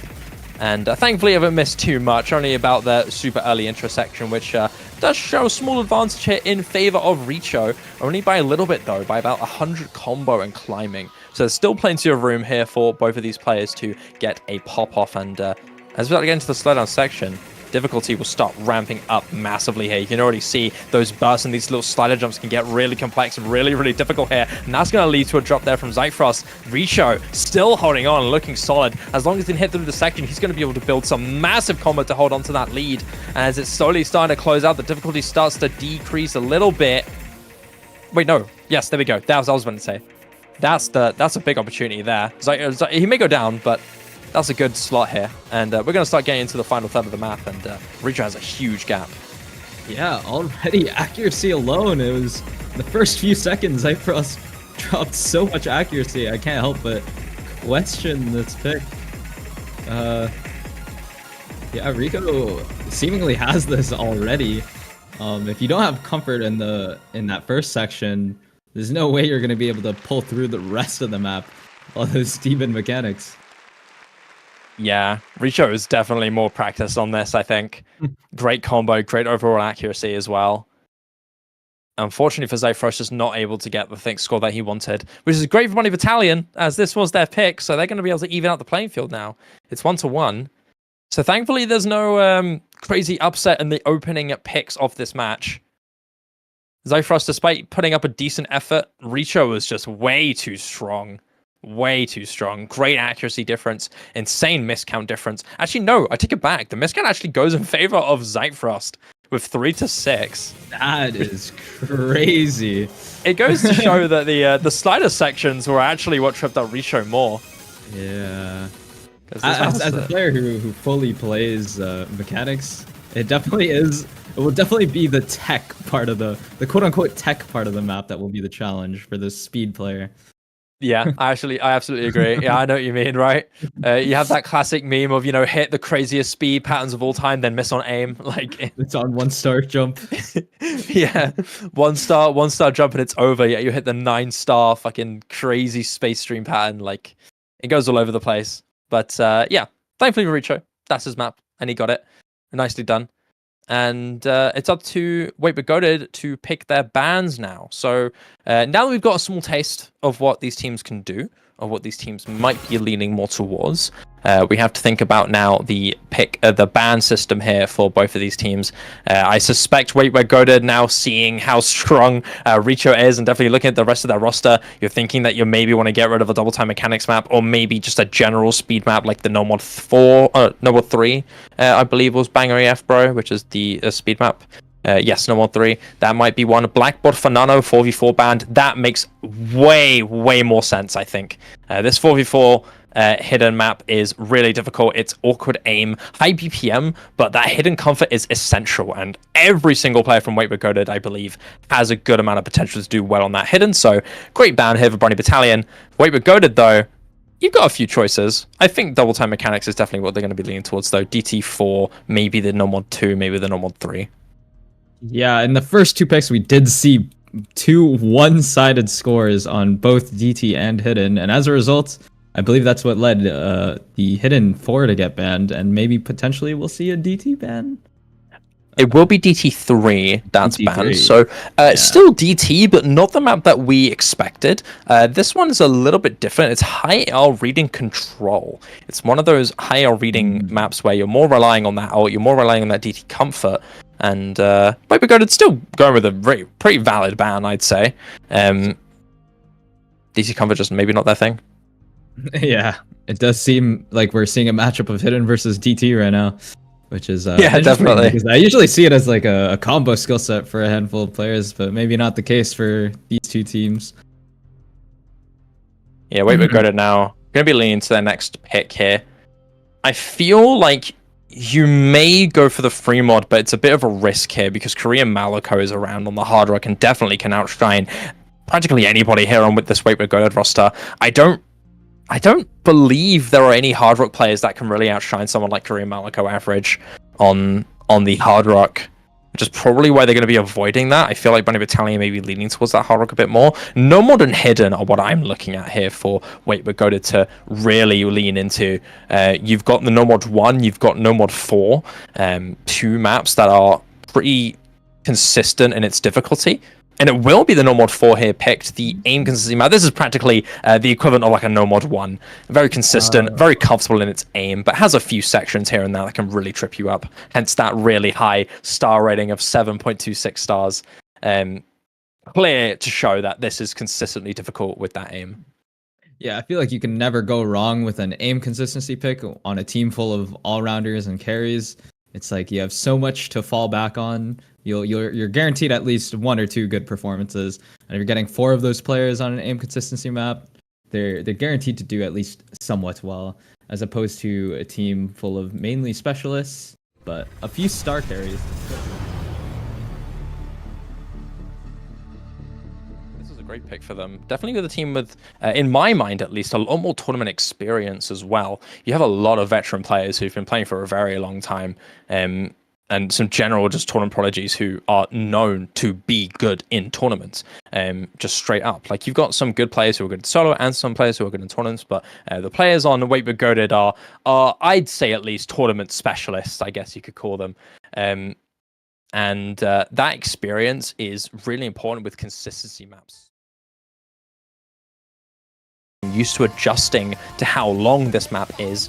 Most players who are very prominent on solo will burn out to the pressure, right? They'll get a little bit nervous. They're not used to the one-time stakes where players on Wait But Goated are pretty scary on this. And yeah, Suwagi and Lucrece are not on either of those teams. Same with Stockfish and Koyori's Nasgor. This is the matchup from last week. I think we have a little tech issue here, but I think that will get fixed up soon. No, we are not back to Stockfish and Koyori Nasgor. No, you have not traveled back in time. We just have a bit of a tech issue. That's needs a little adjusting. Stockfish with the 81k.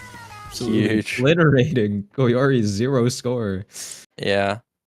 Okay, so it seems like the actual like in-game clients themselves are loaded in. We just don't have the UI being updated just yet.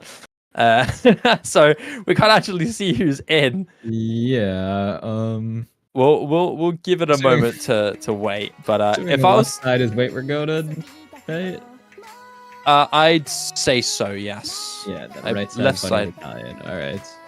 So this is Wait We're Goated picks, right? Yeah. Yes, it is. It is Wait But Goated's pick. The consistency team definitely makes a lot of sense.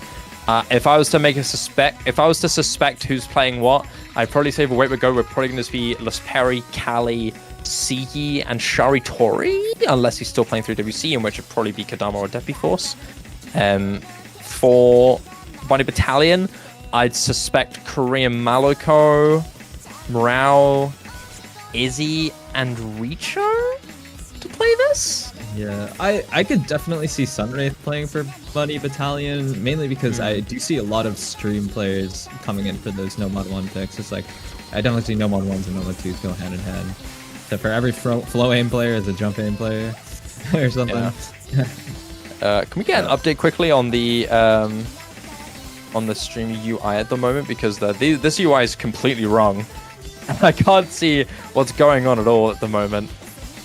All we can see is that they're playing the game. They're playing the map. Yeah, and unfortunately we can't even really tell the team scores. We can't. We really can't, unfortunately. Yeah, we need someone to quickly fix that up, because this is not correct.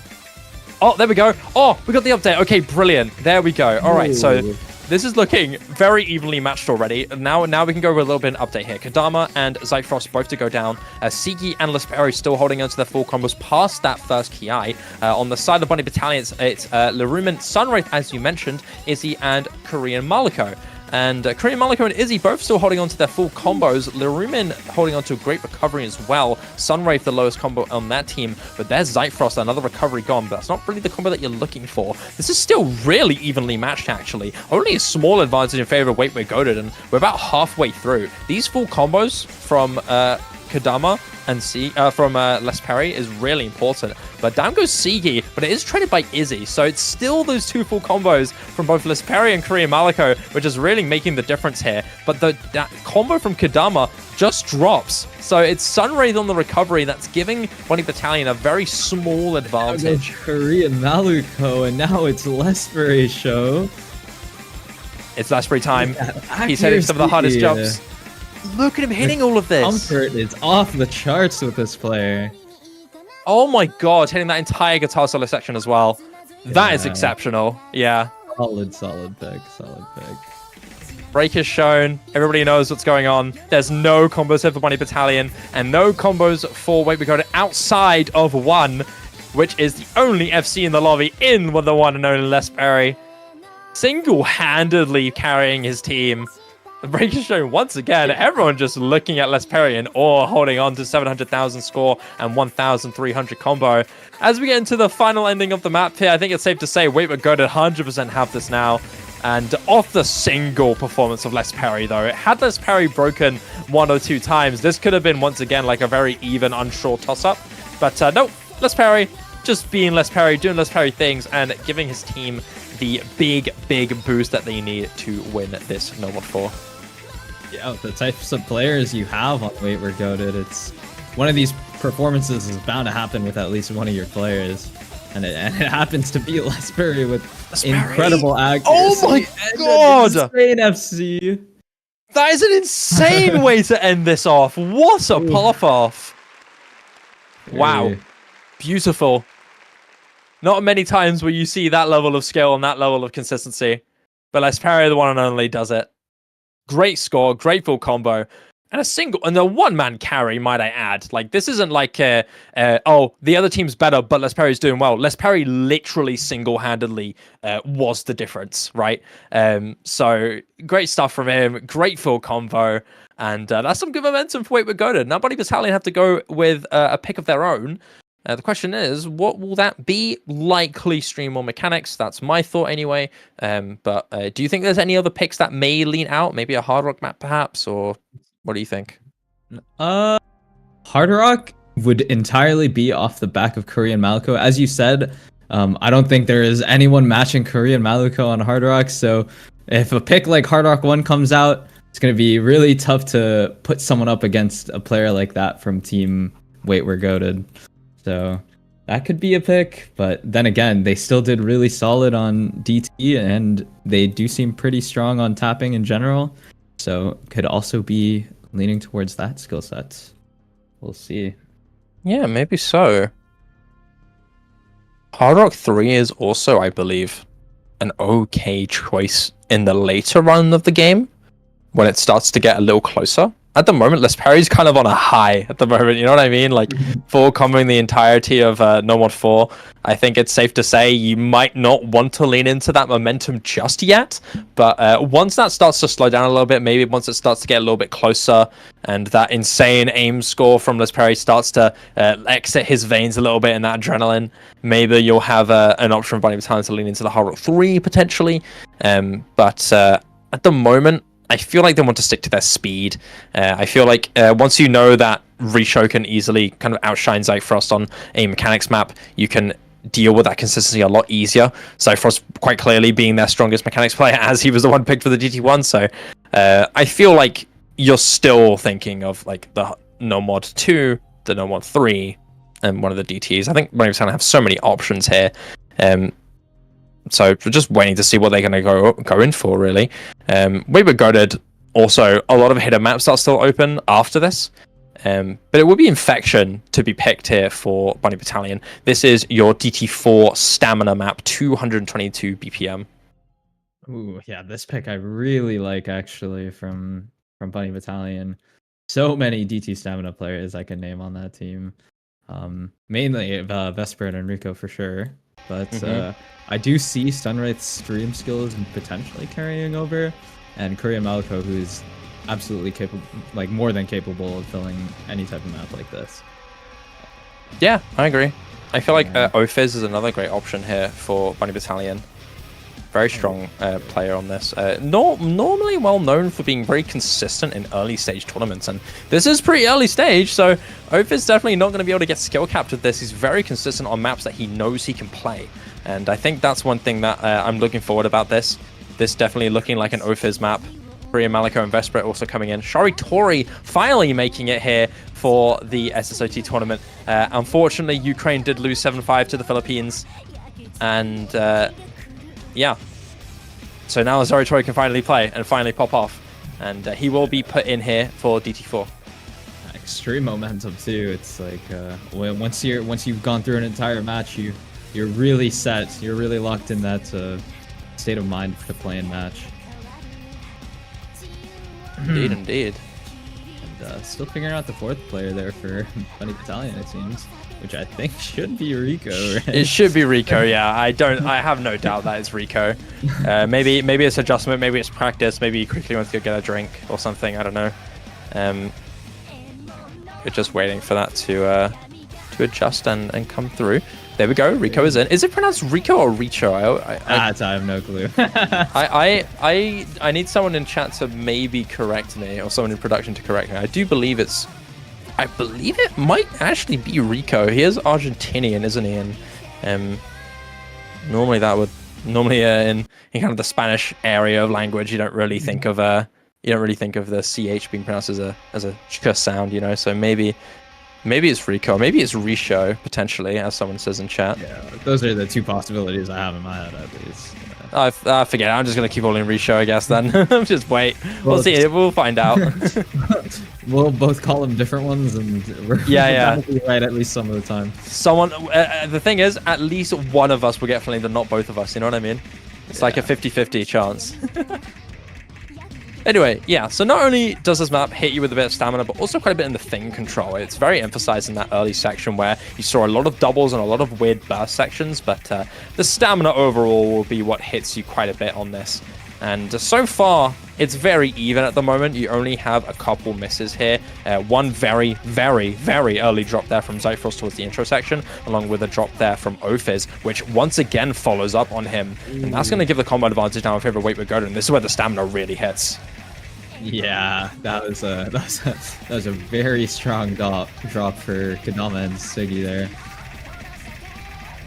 Yeah, that's going to very quickly flip that in their favor back for Bunny Battalion. The entirety of Vesper and Richo's combos are still maintained. Ooh. You've got Korean Maliko, who does drop towards the end of the stamina section, but it's 2 full combos versus 1 full combo and a really big recovery. Sigi's going to go down, so that's 1 recovery shut down. But I think overall, Bunny Battalion are going to be able to post this just a little bit ahead. It's very even, but there's Zyfrost. He's gone down, and it's a 1 versus 2 now. Sharitori is the only combo left here for Wait with Godid.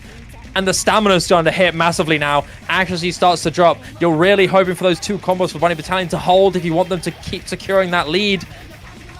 Yeah, it's on the 2-star players mentioned for this pick, Vesper and Enrico. Ooh.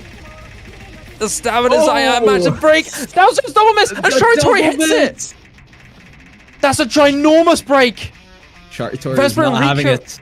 He's not having it from losing against the Philippines. He's mad. He's gonna rage frag now. He's gonna rage carry.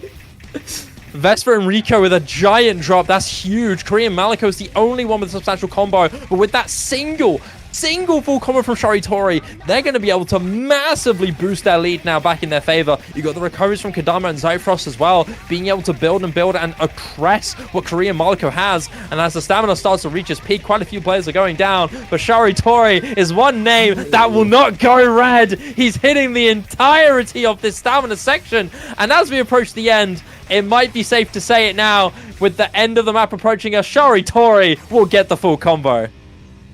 Yeah, in a similar fashion to Lesbury, Sharitori takes it home for Wait We're Goated.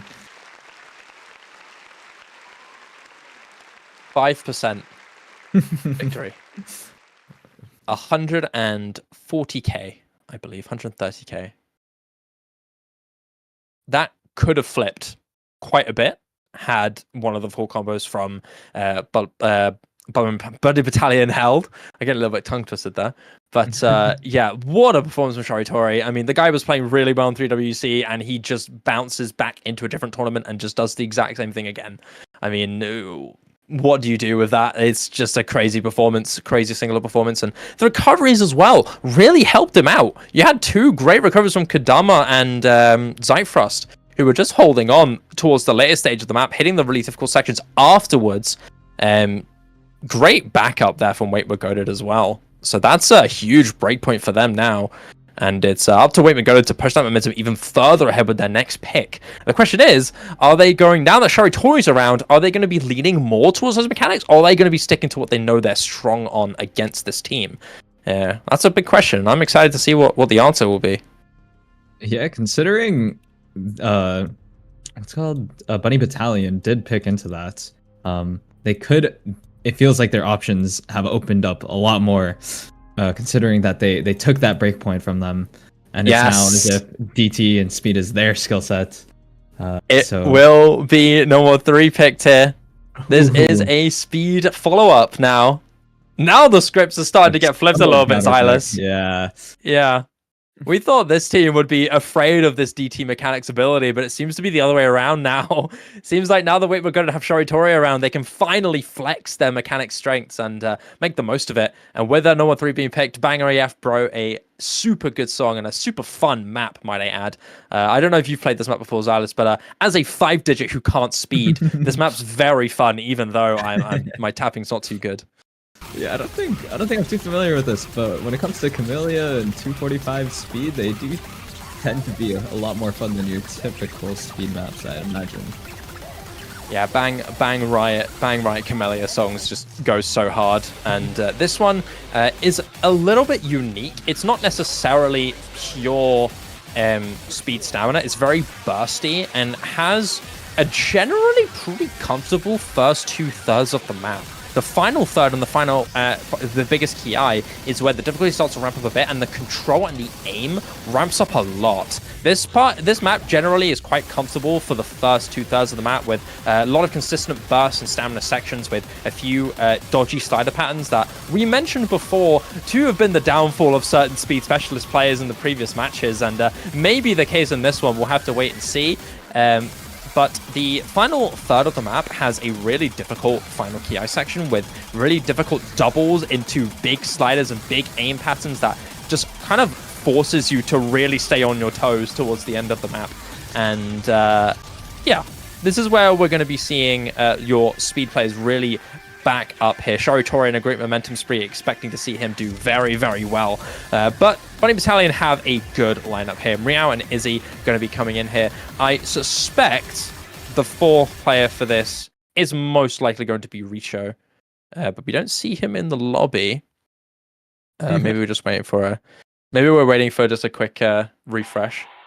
Oh yeah, also quickly, Bubbleman with the raid on our stream. Thank you so much, Bubbleman. My goat. 69 viewer raid, very nice. Thank you for raiding, and to all the viewers from Bubbleman's stream, welcome.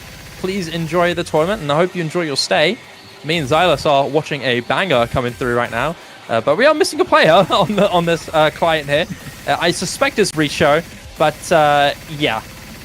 Yeah, surely the speed specialist plays the speed map, but when it comes to consistency checks on maps that have a slow and ease start, it does seem like a pick that's even better and more so for Wait We're Goated, considering their consistent performances that we've already seen and their hyper carries who are extremely well rounded.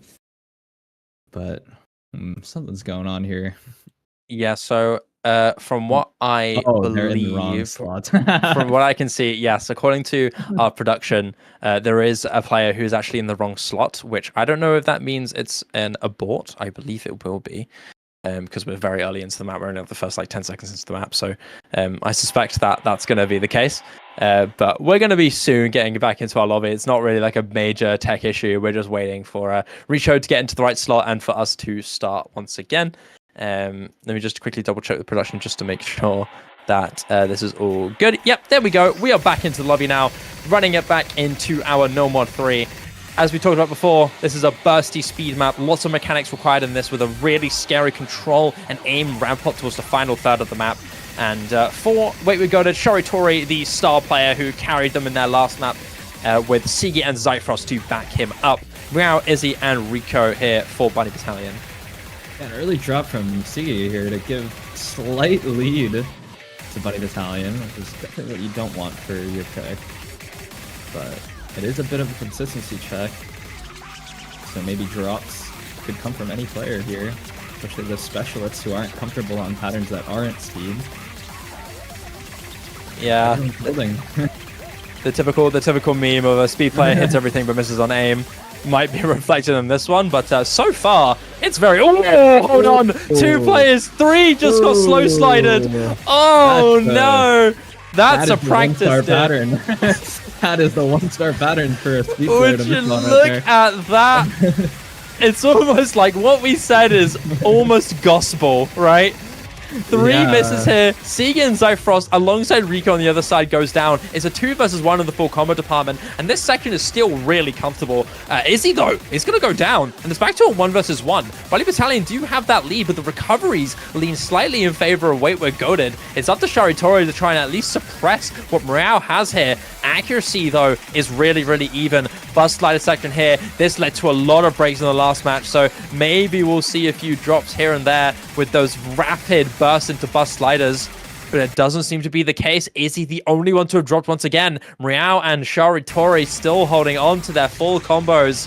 It's a 1v1 showdown. And Richo has at least 1 recovery to suppress Zyfrost or Sigi, but the other recovery for Wait We're Goated is really pushing this lead back in their favor. You're really hoping for either Sharitori to drop or for 2 of those recoveries to go down in order to give Bunny Battalion the advantage that they need. Yeah, if you're picking this, I believe it's probably off the back of Sharitori, who single-handedly carried the previous speed pick. He's definitely doing his job, but unfortunately you still do need those supporting scores. But it's still looking up for them, considering they have 2 crazy supporting combos. Yeah, and we're going to start building into our final third really difficult here section of the map here. A little bit of a bus slider spam section that's not going to seemingly lead to any drops. But this part is where the control starts to ramp up. Lots of doubles and a big aim ramp up here. Those doubles start to snap to one another, which can lead to a drop. The recoveries here from Wait We're Goated are really valuable here, keeping Sharitori away from arm's reach of any other combo. Miao is dropped though, and despite the recoveries from Richo and Izzy, there's no combo that can really suppress anything here. Sigi's gone, and with Sharitori once again holding on, it doesn't seem like there's any hope for Bunny Battalion. He is hitting everything here with 99 accuracy as well. This is so impressive. And as the final end section comes through, he hits a slider break. Wait, he slider broke. Are you delayed? I swear he's slider broke like a good amount ago. I don't know. Did he? Like his big combo, right? He slider broke just after the big ki. Oh, okay. You might be a little bit ahead of me. I'm either ahead or like I'm like major tweaking, but Zyfrost was still carrying on. Carrying on that lead for Wait We're Goated. That early miss from Zyfrost doesn't mean much, clearly. He's just hitting everything now. That I will say on a map like this is absolutely ridiculous. I agree. Wait, what combo is Zyfrost on right now for you? 17, 30, 40, 50, 60, climbing. About to hit 1800 now. Okay. Alright, there's no problem. I think I was just tripping. Yeah. And as the final stamina section starts to come through here, Zyfrost is going to be able to carry his team to victory. And what looked really close at the start with Miao being able to suppress Sharitori does lead to a really dominant victory here from Wait We're Goated. 440,000 score in their favor. 23% score more, and that's going to be an easy victory. It's now going to be, I believe, 4-1 now in favor of Wait We're Goated. Yep. Will be 4-1 on 2 very crazy scores, 700k and a 600k S rank for the team of Wait We're Goated. And Sigi's supporting them with 500k, which nearly matches the opposing team's top score from their speed specialist. Speed is looking really up for Wait We're Goated now. Actually, right? We were thinking like, damn, Bunny Battalion are pretty OP on mechanics, and then Sharitori just enters the lobby, and we're like, oh, okay. I guess now Wait We're Goated are better. Wait, they're goated on speed. Would you look at that? Yeah, like, came out of nowhere. Pointed on their own skill set and then picked against their own skill sets, at this point, Bunny Battalion is in a pretty tough spot. I'm not sure what I'd pick from that position. I'd say your best bet at the moment is to lean into a free mod map or a Hard Rock 1 so Korean Maliko can carry and get yourself a point on the board. That's the only thing I can see for this team. You've got free mod options, or you can try and rely on another DT and just gamble, but no, it's not going to be the case. It will be the anti-mod free mod here. AR 8.8, CS 4.5, not as extreme on the map statistics, but still enough for it to be a little bit potent, a little bit difficult for your players. So Korean Maliko very likely to be on the Hard Rock, and for your other players, well, you've got a few picks here. I feel like Korean Maliko on the Hard Rock is the only certainty in this one. Yeah, if the stats of AR and CS aren't that high, maybe we could see potential skill and difficulty on the map alone. Patterns itself can make the precision and the reading just as challenging without increasing the CS or decreasing the AR. Yeah, I do feel like they do have Korean Maliko solid on the Hard Rock, and they have players who are solid on the hidden like Vesper and Lyraman, but they could honestly both go in, one hidden, one nomad. Yeah, which makes for, I feel like, a very clean pick, especially since speed isn't working. Pick off Korean Maliko the same way the other team's picking off Sherry Tori. Yeah, agreed. This Framework 3 is quite on the aim side, a little bit aim heavy, so I feel like Wait We're Goated might have a good shot on this, especially with the hidden players that are around, but with Korean Maliko being kind of like an outstanding hard rock player, that's definitely going to be one thing that they're going to be leaning over. They are going to be forced to rock somebody on the hard rock, and most likely it's going to be probably this Perry or Zyfrost, I think. Or is there somebody else that I'm missing here that might be able to play that? I'm not too sure. I think that that sounds right to me. Either way, I think they'll be fine for that. It's just, if this map does contain that aim, it's like they do have that consistency from what we've seen for Wait We're Goated, as opposed to Bunny Battalion, who with specialist players struggling on secondary skill sets such as aim.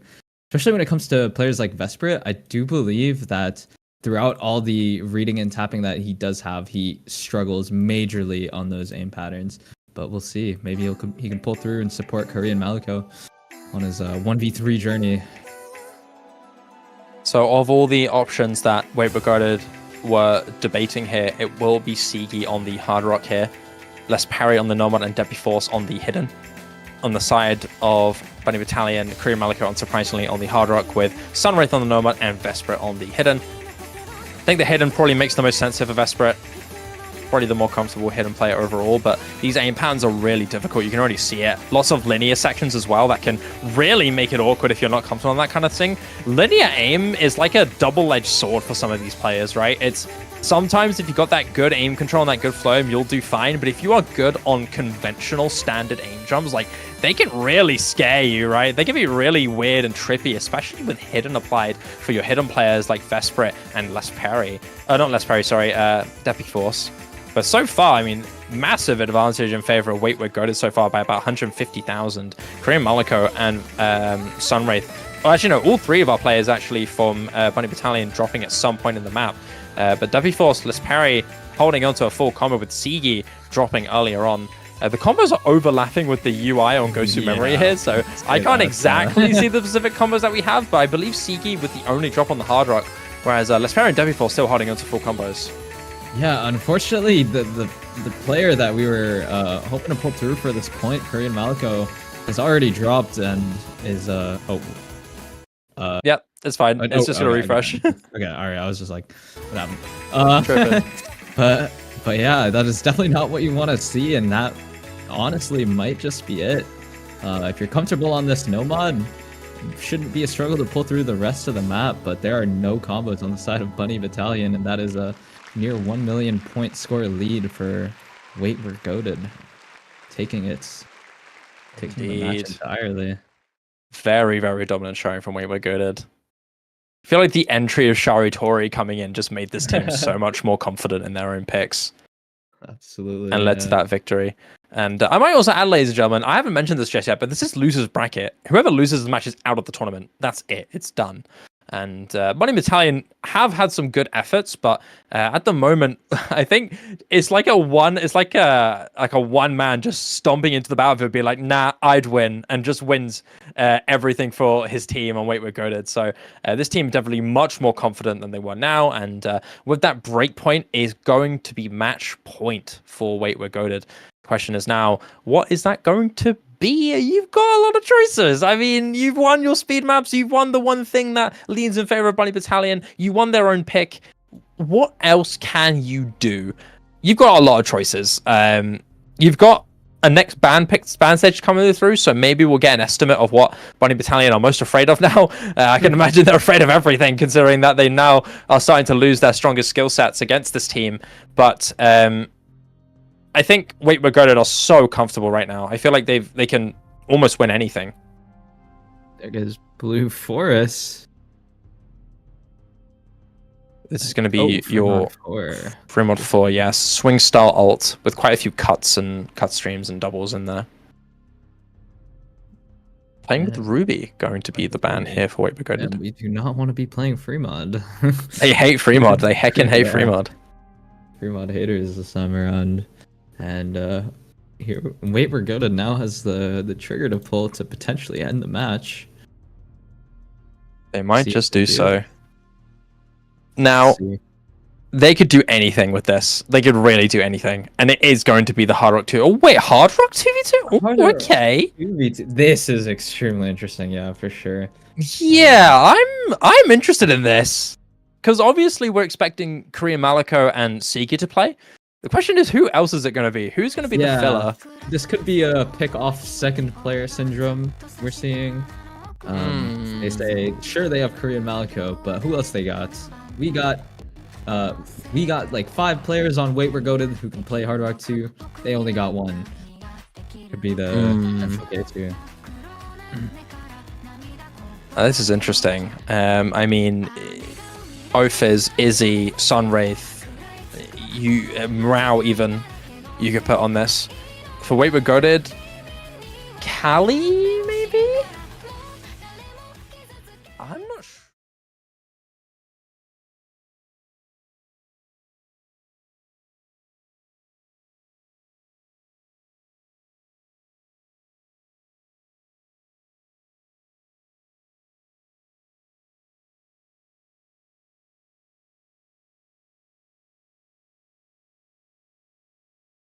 Raw mapping difficulty is not what makes this difficult. It really just is that CS 7.8 and some of those aim patterns that go across the map, which is extremely difficult. Also a banger, ladies and gentlemen. Yoasobi banger. Can't forget to mention that. Nerf control is always a big check here. And when you're up 4 points on your opponents, there aren't too many nerfs to be had. Definitely could be a very solid pick, while, you know, Bunny Battalion is forced to win this if they want to keep it going. So there is a decent amount of pressure on one side, and not so much on the other, which makes for a solid pick for that team, I believe. Yeah, it's do or die here for Bunny Battalion. They're up against a very confident and very scary Wait We're Goated roster. Zyfrost and Debbie Force. No CE coming in is a little surprising, considering he played the free mod Hard Rock for the anti-mod map, which is the highest circle size of the pool outside of this map. But oh well, seems like they know what they're doing. And Ophiz and Korean Maliko still sticking around. I mean, Korean Maliko was an obvious one. Ophiz, being a solid Hard Rock fellow player, definitely able to play this. Oh, Korean Maliko missing the first circle. It's a wrap. It's a wrap. GG. It's over. Oh no, Zyfrost! He missed on nothing. Oh. Zyfrost missed on air. Well, at least it's traded, right? Yeah. I will say on a map like this, anything could be missable, honestly. If you're not in full control, you need to really make sure you can't aim off in the slightest. Yeah, I mean, look at how volatile these patterns are. They just come out of nowhere. And, you know, you go from chill slider patterns to highly spaced, highly rapid jump patterns that are both conventional and linear. And some are just up and down vertical jumps, as you just saw there. Everyone is struggling except for one, the Irishman, Mr. Ophiz, still holding on to his full combo, I believe. Solid support for Bunny Battalion. Saw a bit of a Vincent Van Gogh come out of Deputy Force on his first break. Wearing the screen. Oh, and he's still going. Deputy Force. Not too happy with his performance. He's like, you know, we still got more maps. Ophiz does finally drop, unfortunately for him, so that combo is not going to be back in his favor, but it does appear like We're going are struggling immensely on this. Deputy Force misses on the last note, and with that immense mispick, I believe it seems to be, picking precision into two Hard Rock Comfort players is not the wisest of choices. But that's a chance for Bunny Battalion to capitalize off of that momentum now. It's their odds to pick. Now that they know that they are a strong Hard Rock team, what's it going to be next? Is it going to be the Fremont again? Or are they going to be, as they're now more confident, are they going to lean into more into Hard Rock? Ophiz and Korean Monaco both played very well. So maybe we'll see the Hard Rock 3. Yeah, they could potentially take it back here. Taking a break point is a bit of a morale boost. So they should have their confidence back from losing 4 maps in a row. But yeah. We'll see. Now might be a time to pick that Hard Rock 3, you know, Xylus. That Nomad 1 performance, Nomad 4 performance has gone for quite a while. Maybe Hard Rock 3 now is a valid option. I mean, aim consistency on Hard Rock is kind of Korean Maliko's bread and butter, right? And sure, Lespari does exist and is very good, but you never know. Maybe that momentum's been shut down now. Lespari's been playing a few maps. Maybe now's the time to pick that Hard Rock 3 and try and get a third point on the board. Yeah. Yeah. Especially since there aren't like any other skill sets that you should be comfortable picking from the position of Bunny Battalion right now. You might as well go for something, and Hard Rock 3 is definitely one of those better options. Yeah, agreed. Now, what is it going to be is the big question here. I believe Bunny Battalion are definitely unsure. I think they're definitely tossed up a little bit between a free mod pick and a Hard Rock pick. You do also have No Mod 2, which is open, which is different, really. It's not raw speed, it's more flow aim. But it will be Hard Rock 3. It will be Narashite by Haru Nemuri. Yeah. AR10 CS 5.5, slightly higher CS than your usual Hard Rock consistency map. So the cycle's going to be a little bit smaller, but not by too much. I think they're still going to be decently comfortable. Ophiz and Korean Maliko did just do really well in precision, so I'm expecting them to still be sticking around. You're probably going to be seeing Sigi come in here, and you're probably still going to see your same other two players that played in the Hard Rock 2 previously for Wait We're Goated. Yeah. I mean, we did see a bit of Deputy Force underperformance, and I'm not sure if he could be in the mental spot to play a map like Hard Rock 3, especially since Wayward Goated has a good amount of players who could definitely fill for him, but he could still play if he wants that redemption for Hard Rock 2. Yeah, I agree. You could also see Cali for this team. I think that's another option that might be available. But it seems like they're going to be swapping out Deputy Force for Zyfrost and bringing in Sigi as their third. For Bunny Battalion, it will be Sunwraith to fill in the third spot. Ooh. Yeah, Sunwraith. I knew him as a stream player, but I also know him for his massive area. And when it comes to big areas, Hard Rock typically does get a lot more comfortable. So, absolutely, yeah. Yeah. The bigger that area, the more precise, of course. Yeah. Circles are mapped bigger on your tablets. Kind of cheat codes, if you ask me. Exactly. I mean, you got one lady from Canada who's world famous for that kind of level of aim, right? And part of that strength on the Hard Rock consistency is the fact that they're so used to such a big tablet area. A good example of that. And will most likely be amplified here from a player like Sunwraith, who's comfortable on this. Yeah, we'll see the supremacy of Stanful area in action. Absolutely, right? Represent SFA. But that does seem to be the only early drop here so far from Ophiz. Yeah, Very, it's very early enough into to this. be negligible, yeah.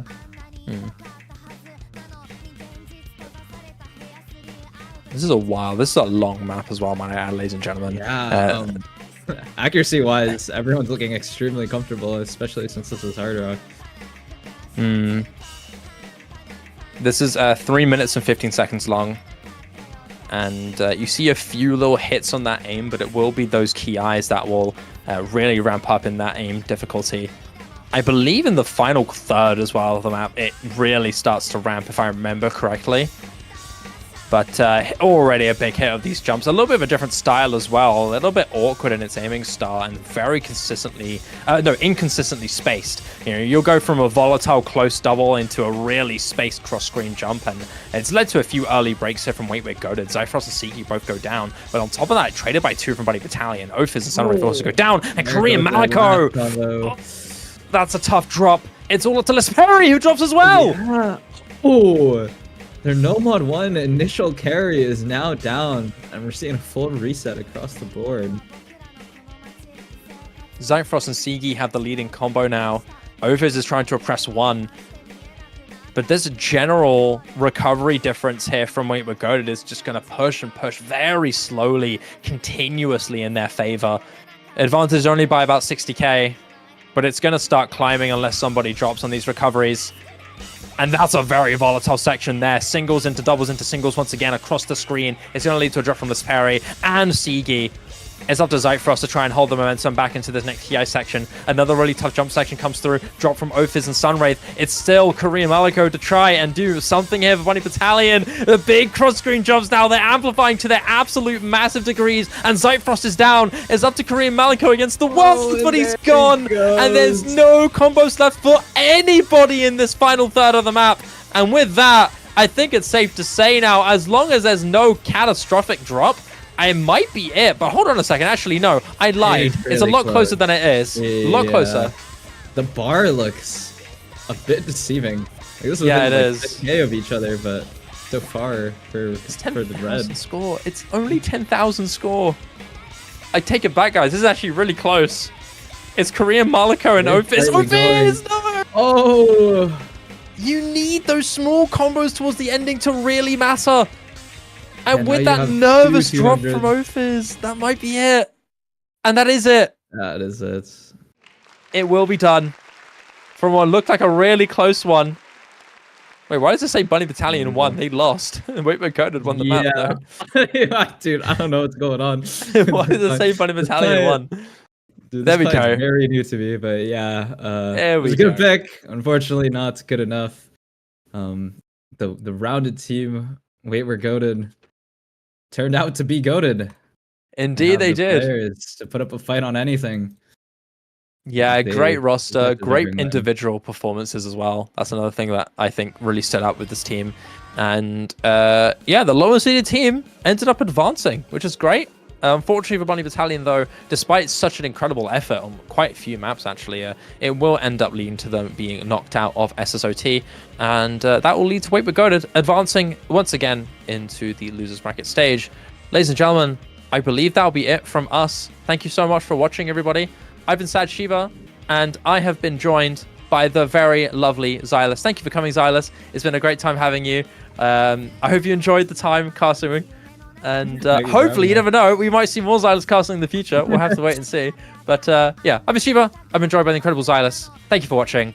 And we'll see you all next time for the next match, which is, hold on, let me just make sure for you so that it's correct. Gort and Watson coming up next right now. Our new casters will be in very, very soon. So don't go anywhere. We'll see you around.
We're on?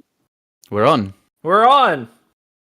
Hello, everybody. Welcome back to SSOT. We are here with another matchup this morning. It is time Turn for the game down. Gort versus Watson.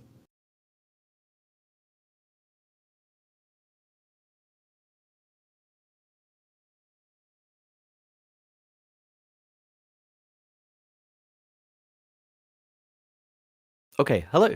Trying to get the team pulled up here. There we go. All right. We're now ready. I've got Okay. every team pulled up. We're good to go. We have... You got rushed in here a little bit, I'll say. Yeah, you're getting everything all linked up here for you all. We got to make sure the rest of the cast is going well here. We have Gort versus Watson. As I mentioned, I am joined by the lovely Bubble Man this morning. How we doing? Nice to be here. We had a great Hippo Cup match. A shame that we can't use those microphones that we were using in that call.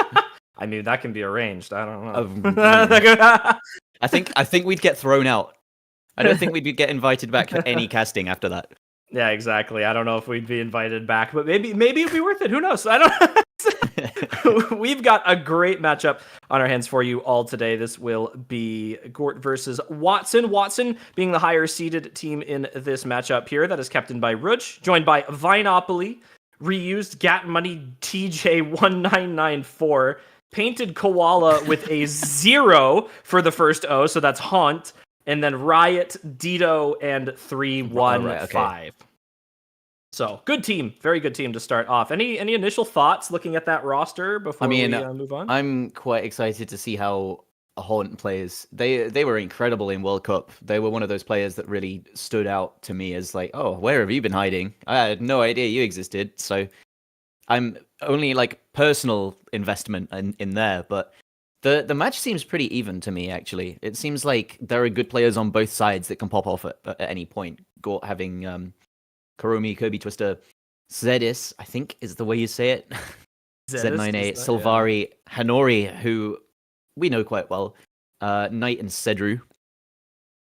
Yeah, I can see this going quite down to the wire. I mean, this sort of format, I've not ever seen something like this before, the way this tournament works. In fact, before we were chatting, like, how does this work? This is the first time I've actually watched a match here that it really tripped me out. So I'm looking forward to see how it plays out between these two. Exciting, right? This is kind of like that slightly newer, I think, but like high skill team in Watson. A couple of veteran players on there, obviously, versus I think like a far more veteran across the board Gort team that will maybe try and put that consistency and experience to use in this matchup here. So I'm interested to see. We've seen a lot of teams like that really opt in for some of the larger formatted picks in here because they want to be able to force the entire roster in for a full pick. So I'm interested in the strategies. I think, the pick slot changing per map does, I think, change up the traditional just we ban this, we pick this, what are the skill sets of our opponents? It's more of like are they fourth player gapped for, the 4 slots type thing, which is nice. That's such an interesting way of looking at it as well, because you can put in really difficult maps for the 1v1 slot.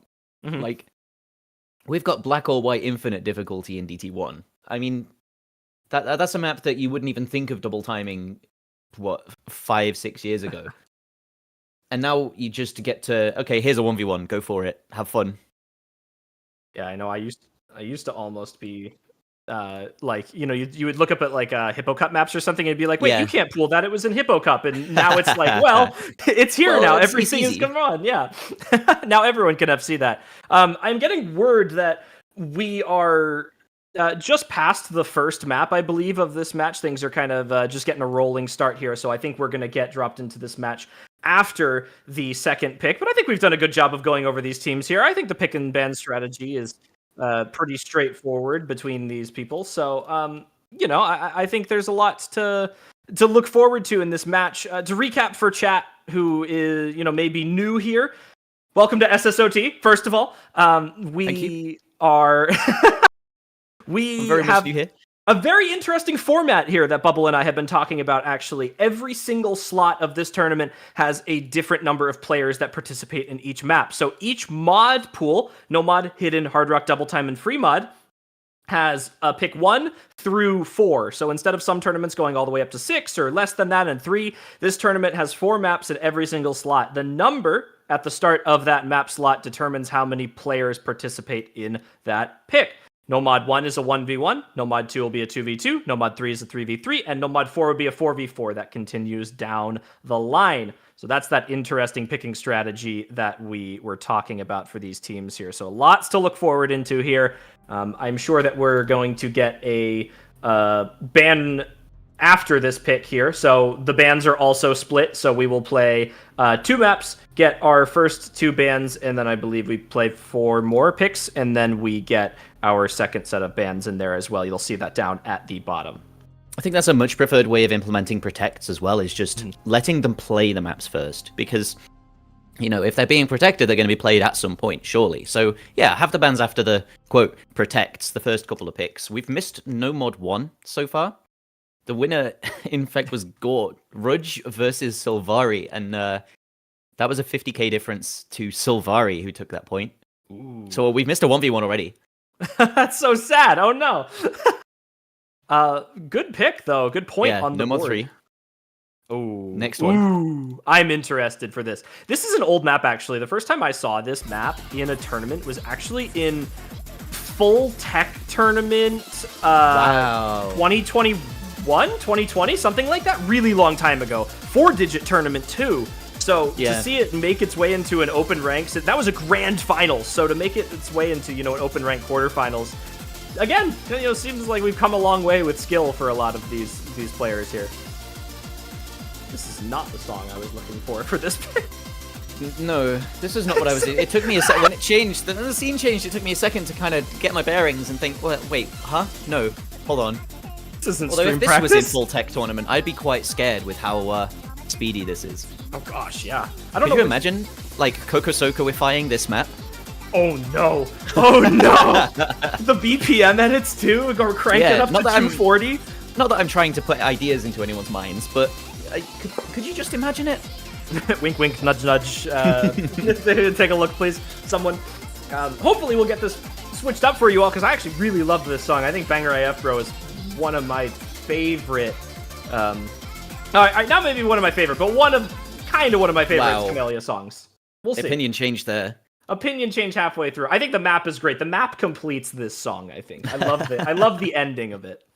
Very exciting to watch. But it's a 3v3. It's Kuromi, Kirby Twister, and Shedis versus Gat Money, Riot, and 315.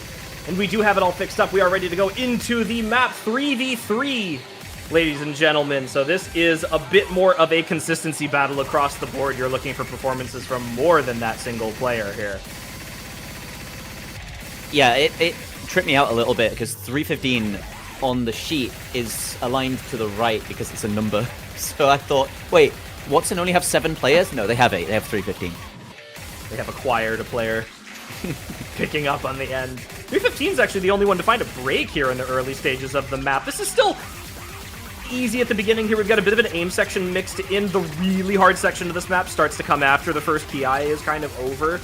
This beginning is, short bursts, little buzz sliders here and there. Just make sure you watch your finger control as Kuromi finds a break. So does Riot. Yeah, be careful for overtapping. Oh, be careful of the slow sliders. Yeah. At least it was on a player that's broken already. Kuromi dropping again. Yeah, this in full tech tournament kind of feels like it'd be out of place. Maybe the reasoning behind it is the technical sliders, the bursts. It is, you have to have finger control for it, and that is a type of technical prowess. Another miss comes through from red team. Kirby Twister dropping on the sliders leading into this hype section. Drops again. Ooh, not good. Not the section you want to be finding the breaks in. This is relatively straightforward until we get into the ending. Much more difficult at the ending. A lot of very fast back and forth aim patterns as well as some of those bursts, so you really want to capitalize on this combo right now. Luckily, Sheda is holding it down against Gap Money, 1 FC to 1 right now as Gap Money finds a break along with Shedis. They both trade. Oh no. And now it's Kuromi on 500 combo versus Riot's 600. There's a supporting one on Kirby Twister as well, so the players that dropped earlier now holding the line. We're, I'd say, about halfway through here. This is it. This is the build-up to the tough section at the ending, right? This is the Kiai that we've been looking for. This is the one section that you have left for relief until the ending. It's continuous. There's no pauses after this section's over. Here it is. The pause before the end. 840 combo on Riot, 755 on Kuromi, 500 on Kirby Twister. Ken! Watch out for the slider breaks on these small sliders. Oh, here we go. Intensity picks up immediately here. Faster aim patterns, doubles into triple sliders with quite high velocity compared to the beginning here. We've got a tough aim pattern in the middle of this section. Kirby Twister trades a breakout with Gap Money, but it's Riot to hold over Kuromi. That 1000 combo is huge going through this ending. If he can hold this, he has basically carried his team to the point. The return point on the board. 800 for 315 as well through that ending. All supporting Great confidence. Riot now finds a drop, misses a slider tick, but it's not going to matter. All of the rest of the combos have reset, and they've still got 315, nearing 1000 combo through the outro. Big win here for Watson. It's about 200,000 score in their favor. There is no coming back from this at this stage in the map for Gort unless there is a complete meltdown on the blue team. Riot done enough, gonna be putting up 500 combo. Actually, 315 sitting up at 1100 right now. I didn't even notice. He's just increasing this score gap into the ending here with no backing combos from Gort. Oh, so you just weren't listening to me talking about him comboing. No, I was just... Hold on, let me take a sip of coffee. I'll be ready. Hold on. All right, I'm back. The outro hits. It's only triples. Just bursts. There's like a couple of longer streams into the ending after these bursts. Oh, here, finds the but miss. It's over. Oh no. Just And before the Riot outro, breaks just two. before the ending. Here's the last set of bursts right here. This is it for the ending of the map. Just these longer ones. That is it. Watson takes the point back. Hard fought, well won. 200,000 points of difference towards Watson. This was their pick. The last one, of course, being the pick of... I've lost the team name. Gort. I'm not used to this sort of layout because it changes every time. Everything shifts. I know you gotta like learn all the all right. So put a sticky note on my monitor here. Yeah. Here. Loads of arrows just pointing towards all of the important information. Yeah. It kind of reminds me. It's gonna take a bit to get used to. What is it when people were like, "Oh, easy players could cheat by drawing circles on their monitor and whiteboard like Sharpie or something"? We need that for this. Casters could cheat by writing the names in Sharpie on their monitor. Exactly. We're going to get our first set of bans coming out after those first two picks. So nice and even on the first two. Very similar win margins as well. 14% score lead to 16%. So like you said at the beginning of this match, very, very even teams. Where do you think they're going to go with bans then? We saw Watson play really well on what I assume is speed. I don't know how else to define that. There's loads of bursts, loads of jumps, so that the faster picks may be going their way. They didn't quite get to see No Mod 1, so I'm not too sure about what type of map that is, but considering the 200Ks and the low-ish accuracy, I'm inclined to say that's quite slider-heavy. I don't know if you know. That one I'm like slightly less familiar with, unfortunately, but... a confident aim map. It's an aim map at least, which is a good start for them. They're going to ban out the hidden 3 though, so no reading. Okay.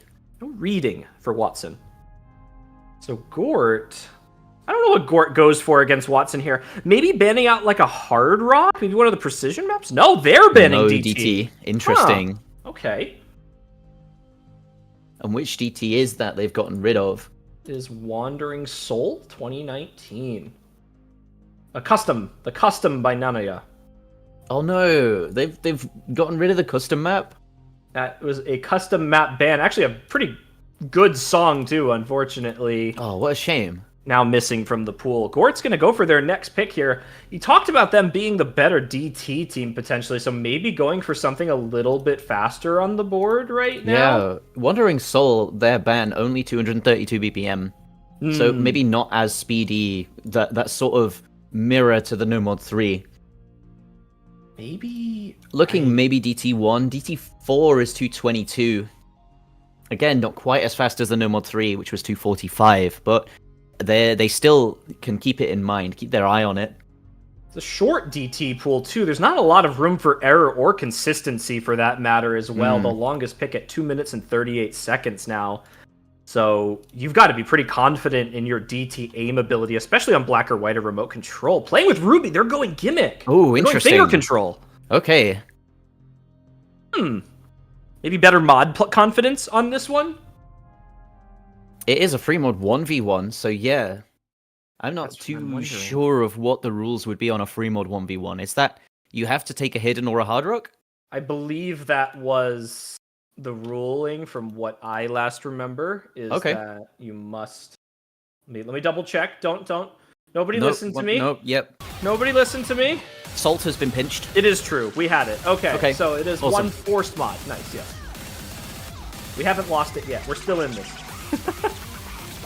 It is time to see who's going to be popping in. It might be... All right, so Sylvari, it looks like, again, for Gort, but Riot currently in for Watson. The one I would have expected to come in for this sort of thing definitely was Haunt. I agree. On a hidden. Or potentially... This is absolutely up their alley. Maybe... 7.4 star gimmick mapping.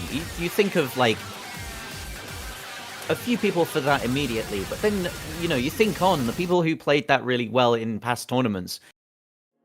Yeah, it's interesting that Riot's in for this instead of Haunt, but hey, we'll see how well they play on Hard Rock.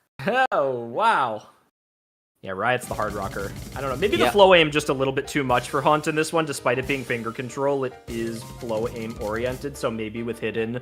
Oh wait, hold on. This is CS 2.8. Okay, I see why the hard rock is the hard rock's in instead of the hidden. I hate playing hidden on big circles. Yeah, this is very uncomfortable, right? That density just makes it a whole different map. But Sylvari looking pretty comfortable so far as Riot finds the first break. Yeah, he moves too quickly, not patient enough on that stack, and leaves it, then taps and finds that miss. Hopefully that won't be a repeating occurrence in this map. I hope so too. It definitely looks better now than it did at the start of the pick, but oh no, he does note lock there, so like you said, he is over-aiming still. Going too fast. He hits that pretty much perfectly though, Sylvari finds a chain miss. So maybe this is a case of Riot maybe has the map knowledge, but the cursor control not there to match up right now. Unlike Sylvari, who is falling apart a little bit more on that harder section as we get into the first key eye.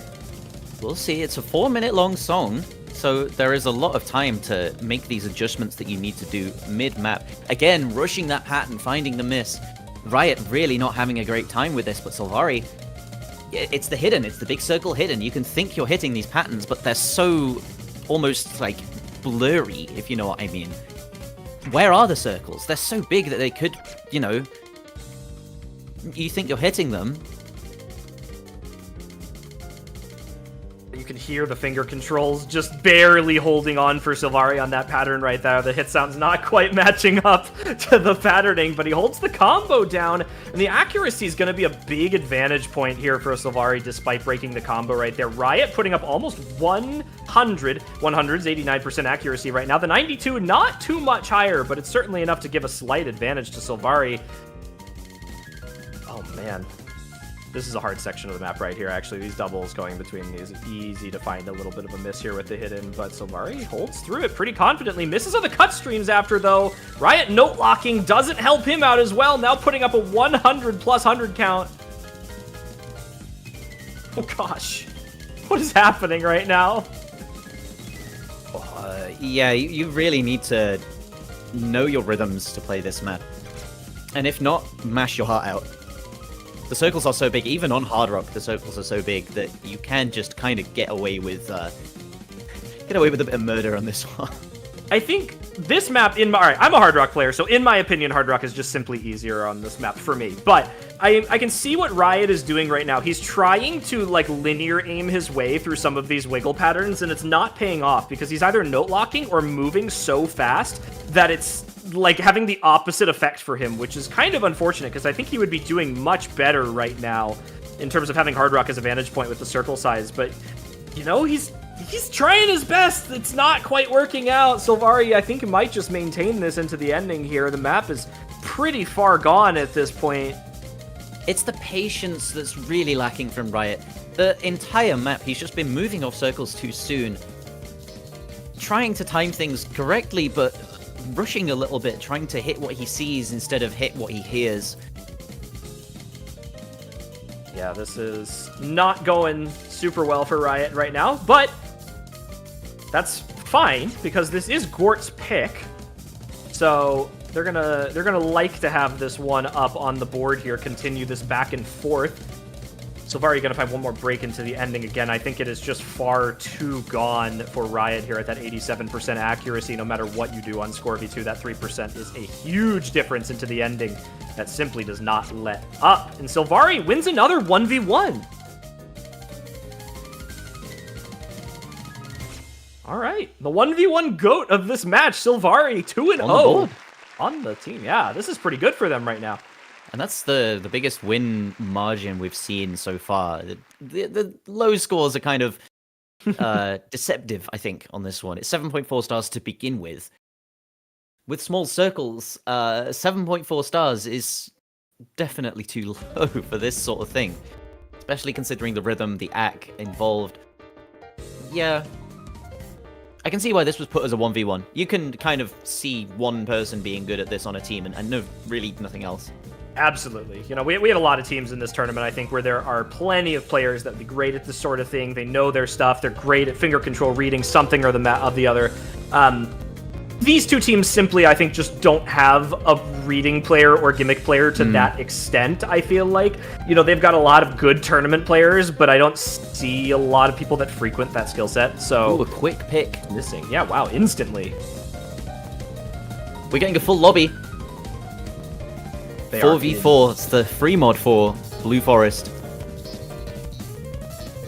This map is interesting pick, I think. I can see this going kind of the same way as playing with Ruby, though. Yeah. It's a very similar map style. It's 150 BPM, so it's lower on that side, but it's a minute 40 long. And we're going to have 4 players in the lobby instead of just 1. Yeah, this is basically, I guess, this is playing with Ruby if you take away, like, a lot of the finger control requirement, or at least some of it. I mean, it's still that low CS 3.5, so slightly more friendly to your hidden rosters. But same AR, same almost everything else. I think this is more of a pure alt pick in my mind, which... I could see that. I don't know who that favors, though. I think there's a lot of really good alt players on both sides here, especially with some of the, again, I think I mentioned at the beginning of the match, like the consistency-oriented roster that Gort has going into this match. You know, I was worried. I thought they would actually potentially be the team to go into these larger format picks. Yeah, It's a tough one to call, this one. You've got a lot of You've got a lot of skill cap on both sides, I'll say. Yeah. And Sylvari, being that 1v1 goated player, you can, again, see this almost turning into a single-player carry, despite it being 4v4. As long as we predict, I guess, neither team can really put up a roster for these sorts of picks. I'm interested. We will see, though. I'm interested. I am. I'm starting to think Haunt isn't here, though. No, I agree, actually. I would have expected them to be in for, at the very least, this, yes. That might backfire on Watson if they don't have someone else to match up with the Hidden. Because I know Knight is going to be able to play this with Hidden, in my opinion. I feel like that's going to be their selection on this one. I'm surprised to not see Hanori in for Hard Rock on this pick as well, actually. Yeah. Hanori's they have so much experience in tournaments, especially under the pressure of this sort of stage, this sort of map. Maybe slightly too gimmicky for them. Hanori is very mechanics favored with Hard Rock too, so potentially a little bit of uncertainty. But we'll see.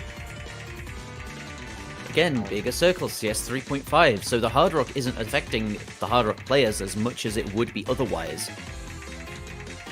Yeah, I mean, this is going to be an ACK battle, basically, or hitting some of these wide-angle flow aim patterns for the Hard Rock players here. Sylvari does leave that single note too early to break a big combo on the side of Gort there. It's just a trade from Gap Money, and now 315 at this venture in the map. Jedis is all.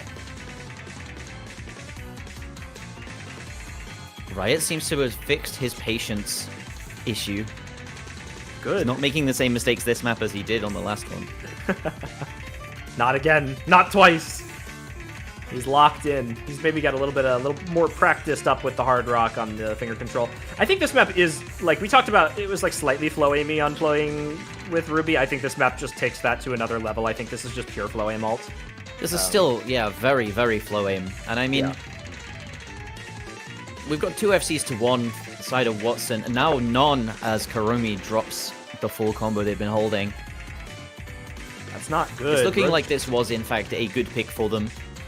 It was. It's Rouge on the very confident play compared to everyone else in the lobby right now. Actually, 315, the only person who comes even close in accuracy There he right now, goes. aside from Rouge. Yep, and there we go. So now it's nobody. Still quite a good score put up by Rouge. That was amazing. 730k. He didn't have... Okay, so he was on the no mod. I was going to say he wasn't on a mod, was he? That was crazy. No. Matching yes. 2 players of the other team. Very and good then performance. the rest of the team just, you know, picking up what they can, scoring their points, and they take it home. They did. I mean, Gort was consistent, all things considered. They had Yeah, about the same yeah. score on every single one of their players. So, unfortunately, you need a star player when you've got Rouge on the other team. And that's pretty much what I said, right? It could turn into a one-player carry for this sort of thing, where you've just got one person who can really pull through on maps like this, keep their combo, keep the consistency. And this time it was Rouge, and they take the point. They're all converting their own points so far. Hidden 2. Quick picks. Very quick. The gaps are increasing, by the way, funny enough. So we've went 14, 16, 20, and 32% gap between these two teams. So now it's on Gort to continue this one up. We've seen some big score margins in this tournament. I mean, we've had matches last week that were 100+% ridiculous score gaps between these two teams. Like, there was just one team going off. So I'm interested to see what the first pick in this match is going to be that maybe hits that margin. But we will see, though, right? Because the first round is always the round where you've got those big disparities in seeding going against each other, like 1 versus 16, 2 versus 15. So you could almost come to expect that sort of thing. Whereas here, we've got... and I will have to go around and see what these seedings were. But this will be nothing like 1 versus 16. Yeah, no, absolutely not. I agree. Whole different battle kind of happening right now between these two teams. This is so Gort is the 15th seeded team, and Watson is the 10th seeded team. So not too far.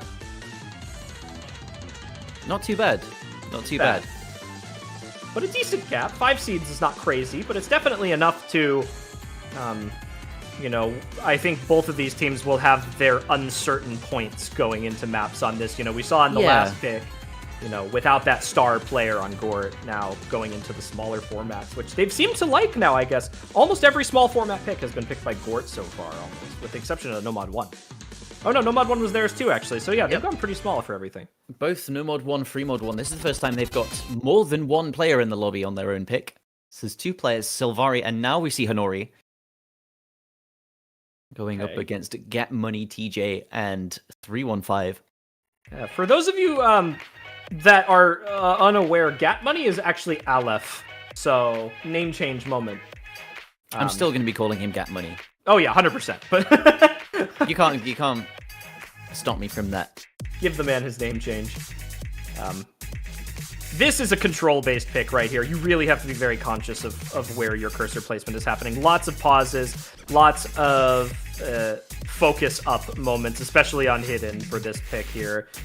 Gap Money, gonna be the only one to make it confidently through that first section there. 315's recovering a little bit as Gap Money slider breaks. Yeah, and it's the patience issues again. These players, they're only missing on the movement off the stacks.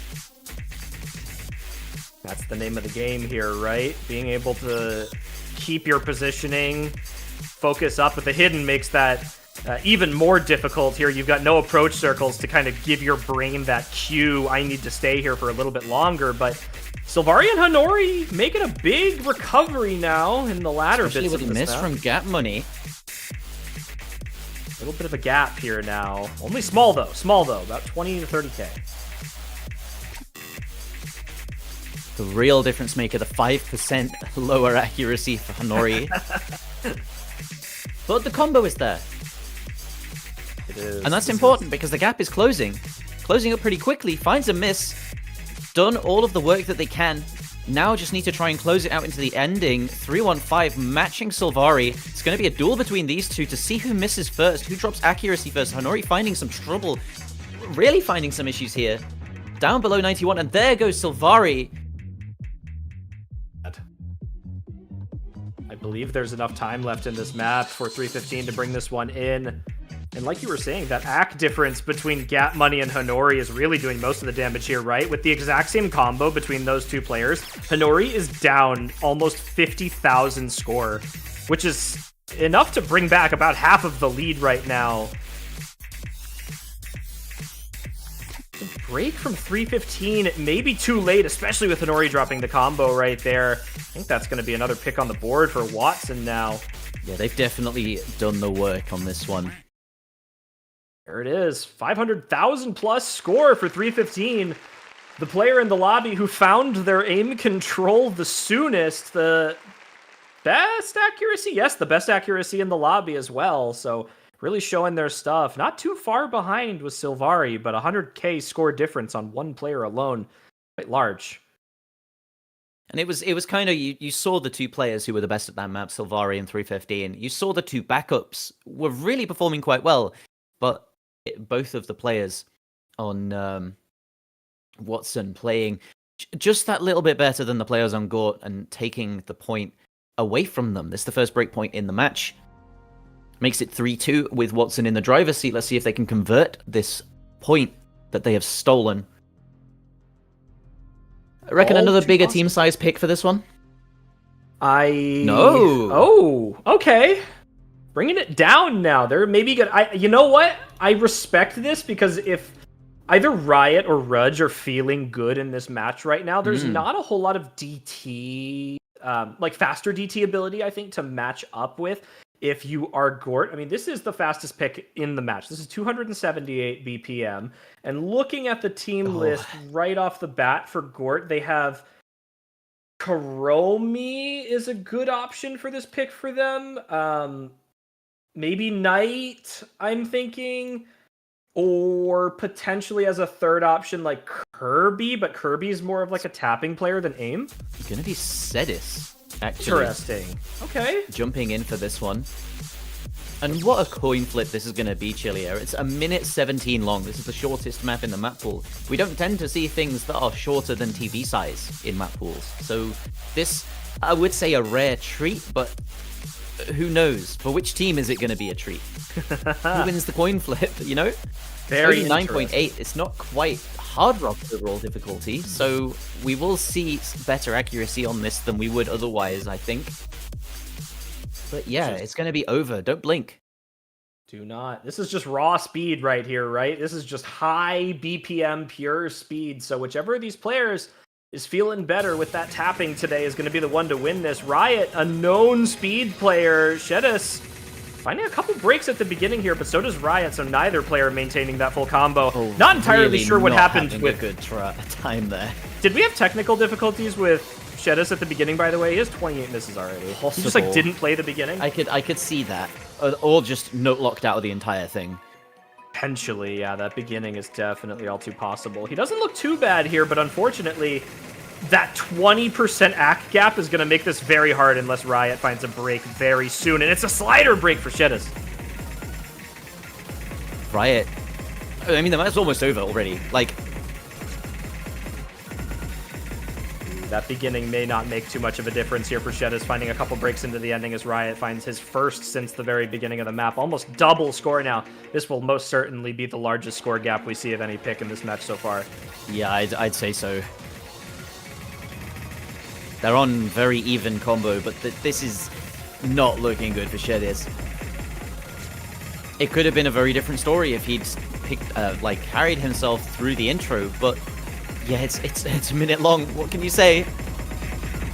Yeah, unfortunately, miscount doing the damage all too early. 95% accuracy to 87. I think what a shame. He found a couple of more breaks in the middle. I think Riot was more comfortable Yeah. on that overall. I'd agree with that. I can see that happening. But a tragic start. Wrong keys. He was on the wrong keys at the start. Oh, that's unlucky. Oh, that's yikes. tragic. That's like a classic mistake, I feel like. You slide your keyboard just a little bit too far to the side and you start on like one key over. I mean, what can you do? Especially if you've changed keys recently. And you have no way of knowing, right? Unless you're on, which keys are the F and the J keys? Yeah. They're the ones with the little tabs on them. Unless you're on them, you have no way of knowing what you've just put your hand down on. It's not like a guitar where you know your hand position based on how big the instrument is. There's nothing really that you can do. And the smaller your keyboard, the harder it is, right? If you run it with a 60% like a lot of people, there's not a lot of like extra room there to make that mistake. I mean, yeah, you'd think it'd be easier on that because there's like less margin for error. But no, you can move it in anywhere on your desk. That's 4-2 now to Watson, going into another set of bans. We got the speed maps out of the way. Yeah, it was actually I think Watson taking both speed picks. Yes, I believe so. And now banning Native Faith. Ban the stamina hidden map. Okay. Again, maybe just a case of flow aim not really being a strong point. I was gonna say it's a stamina pick, but it's not solely a stamina pick, right? Yeah. You have the other things to contend with in the map. It's 7.5 stars. It's hard with hidden. I mean, what can you do? That's not stamina. That's everything as well as stamina. It's true. All right. I will concede it is a flow aim pick. It is a flow aim map. And the DT4 Yosei Teikoku map is not gonna get played. Unlucky. So sad. That I think only remote control is left in the DT pool. That's banger though. I agree. It won't be DT. There's still Sony time. C map. Let's go. I'm very interested to see how people do on this pick. I like a little bit of background on this map. I think when we were playtesting this map, I think Dio and I were kind of like sitting in VC one day. We were like, we should go through the Hard Rock pool just to double check. And I saw the circle size of this map, and I was like, I need to play this immediately. So we hopped straight into this map before literally anything else. We skipped Hard Rock 1. And I played this map, and the first time I played through this map, I went, what are you doing to these players? It was like the most RNG, like wide angle, random, like aim pick. And the more you play this pick, the more you realize that this is the most hilarious 2v2 pick to ever grace this game. Okay, because it seems so simplistic on the surface. If you're a good Hard Rock player and a good Precision player, the map seems so easy because it's low BPM, it's very slow, the note density is simply not there, and it's only a minute and a half. But you play through it more and you realize the little nuances of this pick, the wide angle circle patterns, the back and forths. You have to have so much conscious decision making when playing this pick. Like I think I had to play this 5 times in order to get a replay on this because I had to focus up so much because it was just like you miss on something, and I think we're going to see a lot of that. Despite some strong Hard Rock players being in on this pick, I think we're just going to see like little micro miss-aims. It's one of those blink and you miss it maps. Yeah. Except it's the player blink and you miss it. It's not that it's short. Look, you had me at Sunny C. So true. One of my favorite mappers of all time. The concepts that Sunny C uses in their maps are so entertaining to me. You can't call any Sunny C map a bad map. Even the one that's just mapped as a square, a single square. Oh, this map is so much fun to watch. So you've got these like weird, just like normal aim patterns at the beginning, and then you get into the Ki, and then I'm very interested with the wide angle here. Hanori's gonna find one break really early on in this map, but won't make too much of a difference when we get into this next section here. Ooh, Rudge overtaps one of those stacked notes. And here we go. And wide angle in 3, 2, 1. There it is. Oh, wow. Nobody misses on that on the top. And now both of them missed there. Okay. That was the slowest no in existence. Come on. I'm telling you, it's just the most random misses ever. Oh, it's so really close. Is Lincoln, you miss it. This oh, is wow. the- Wait, Sylvari. The accuracy, 99%. All right. The ending. This is enough time for Gort to hold this down. It's a double break, however, from Gort. We've got the back and forths at the ending right here. Nothing too crazy. This is probably the easiest section of the map. And I think that might be the pick lined up here for Gort. Oh, it's so close. It's so close into the ending. It's 7,000 points. Wow. Yeah, 315 finding a couple misses at the ending there, not doing them any favors. That might have been pretty close. The accuracy on Honori almost being disastrous as well, 90%. Really pulled up by the bootstraps by Sylvari. Almost 98%. So, yeah, you've got almost exact average accuracies between both teams. Just a little bit of a discrepancy between the two players on the side of Gort. Yeah, I go back to Sunny C's maps are just a joy. The concepts that he uses, he maps like Osu is a game.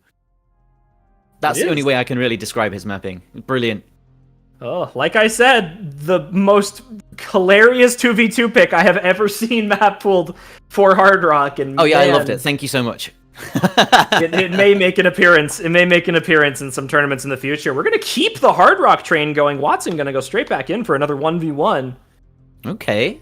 So now switching between the smaller team sizes, Watson now being the one to pick the fewer people in the lobby. I'm interested to see this. Their Hard Rock success has been pretty high so far in this match, with the exception of that small circle size pick there. They have looked really good on the free mod for their Hard Rock players. And considering this is another finger control rhythm oriented pick, I don't know if this is the one I would have chosen for them. They have not had a lot of success on finger control in this match so far. Sylvari's just been kind of running through it, but Sylvari has also been playing the finger control stuff on Hidden. Yeah, so we'll be seeing how well they can adjust to Hard Rock. Smaller circles, higher approach rate. And, yeah, again, Bon Appetit S. Really difficult finger control, aim control pick.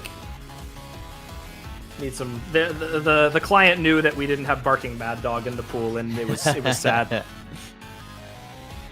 I say again, if someone could Coco Soko this, it'd be a pick, I'd say. Someone get on that. Someone's got to get time. in. Someone will eventually do that. The more we ask, someone will eventually just go in on that. Anyway, 153 BPM. It's a minute 41 long, so it is just a smidge longer than Kaibutsu that we just watched. Only one person is going to be in the lobby, though, and it is going to be down to that one person to either secure match point for Watson or bring it back level for Gort. Anything could happen here if Sylvari continues the success that they've had in 1v1 so far. This is going to look to be a very interesting match towards the ending here, but again, it's just a small worry that Hard Rock and finger control on the Hard Rock may be a slight issue. But we'll see. There's really no telling until we get into these picks. We've made a lot of predictions in this match, and not a lot of them have matched up. Yeah, it's true. We've not been very good at being able to tell what's going to happen. But isn't that the fun? Isn't that when it's the most enjoyable? That is the fun. You know, I think that's another interesting point of this format, right? You know, if you change slotting every single pick, there's no telling what's going to happen. I'm very, very interested to see the outcome of this map. Hopefully the client decides to work with us today, as usual. Thank you, client. Play nice. Thank you, client, for being the client that you are. We appreciate you. We don't love you, but we appreciate you. As someone who runs so many tournaments, I bet that is the nicest thing you've ever said about it. It has its high points. It has its low points. It's fun to work with all the time. It keeps my life interesting. all the dynamics of it. Like I feel like every single time I feel like I've seen every glitch there is to see in the tournament client, there's a new one. There's just something I've never seen before. Like in OWC this past year when Kama went in for a hidden pick and his hit circles and approach circles both disappeared.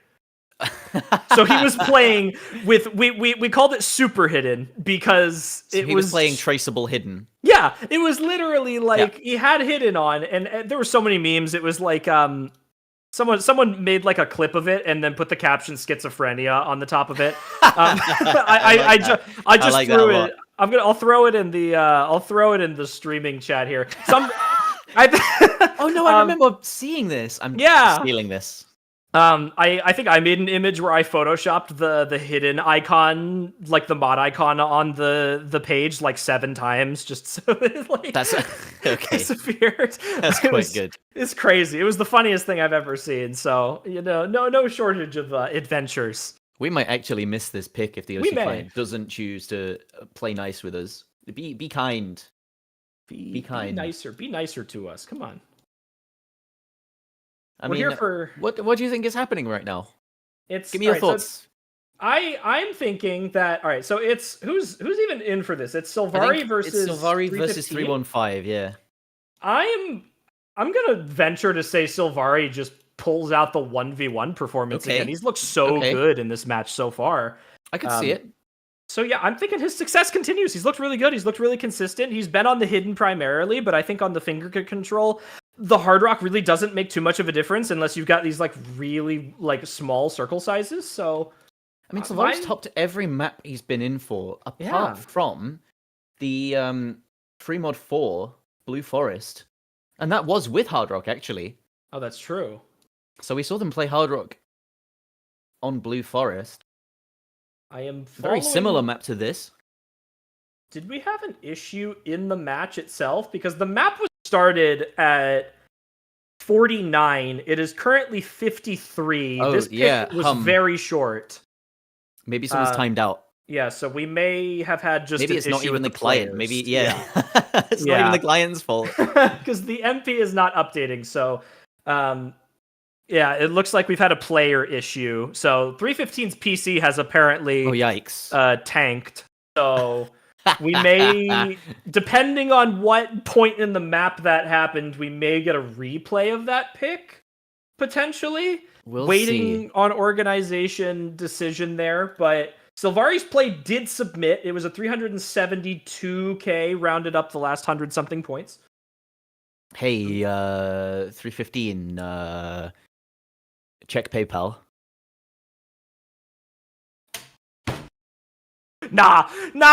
Don't do this to him. Don't do this to Sylvari. That would be crazy.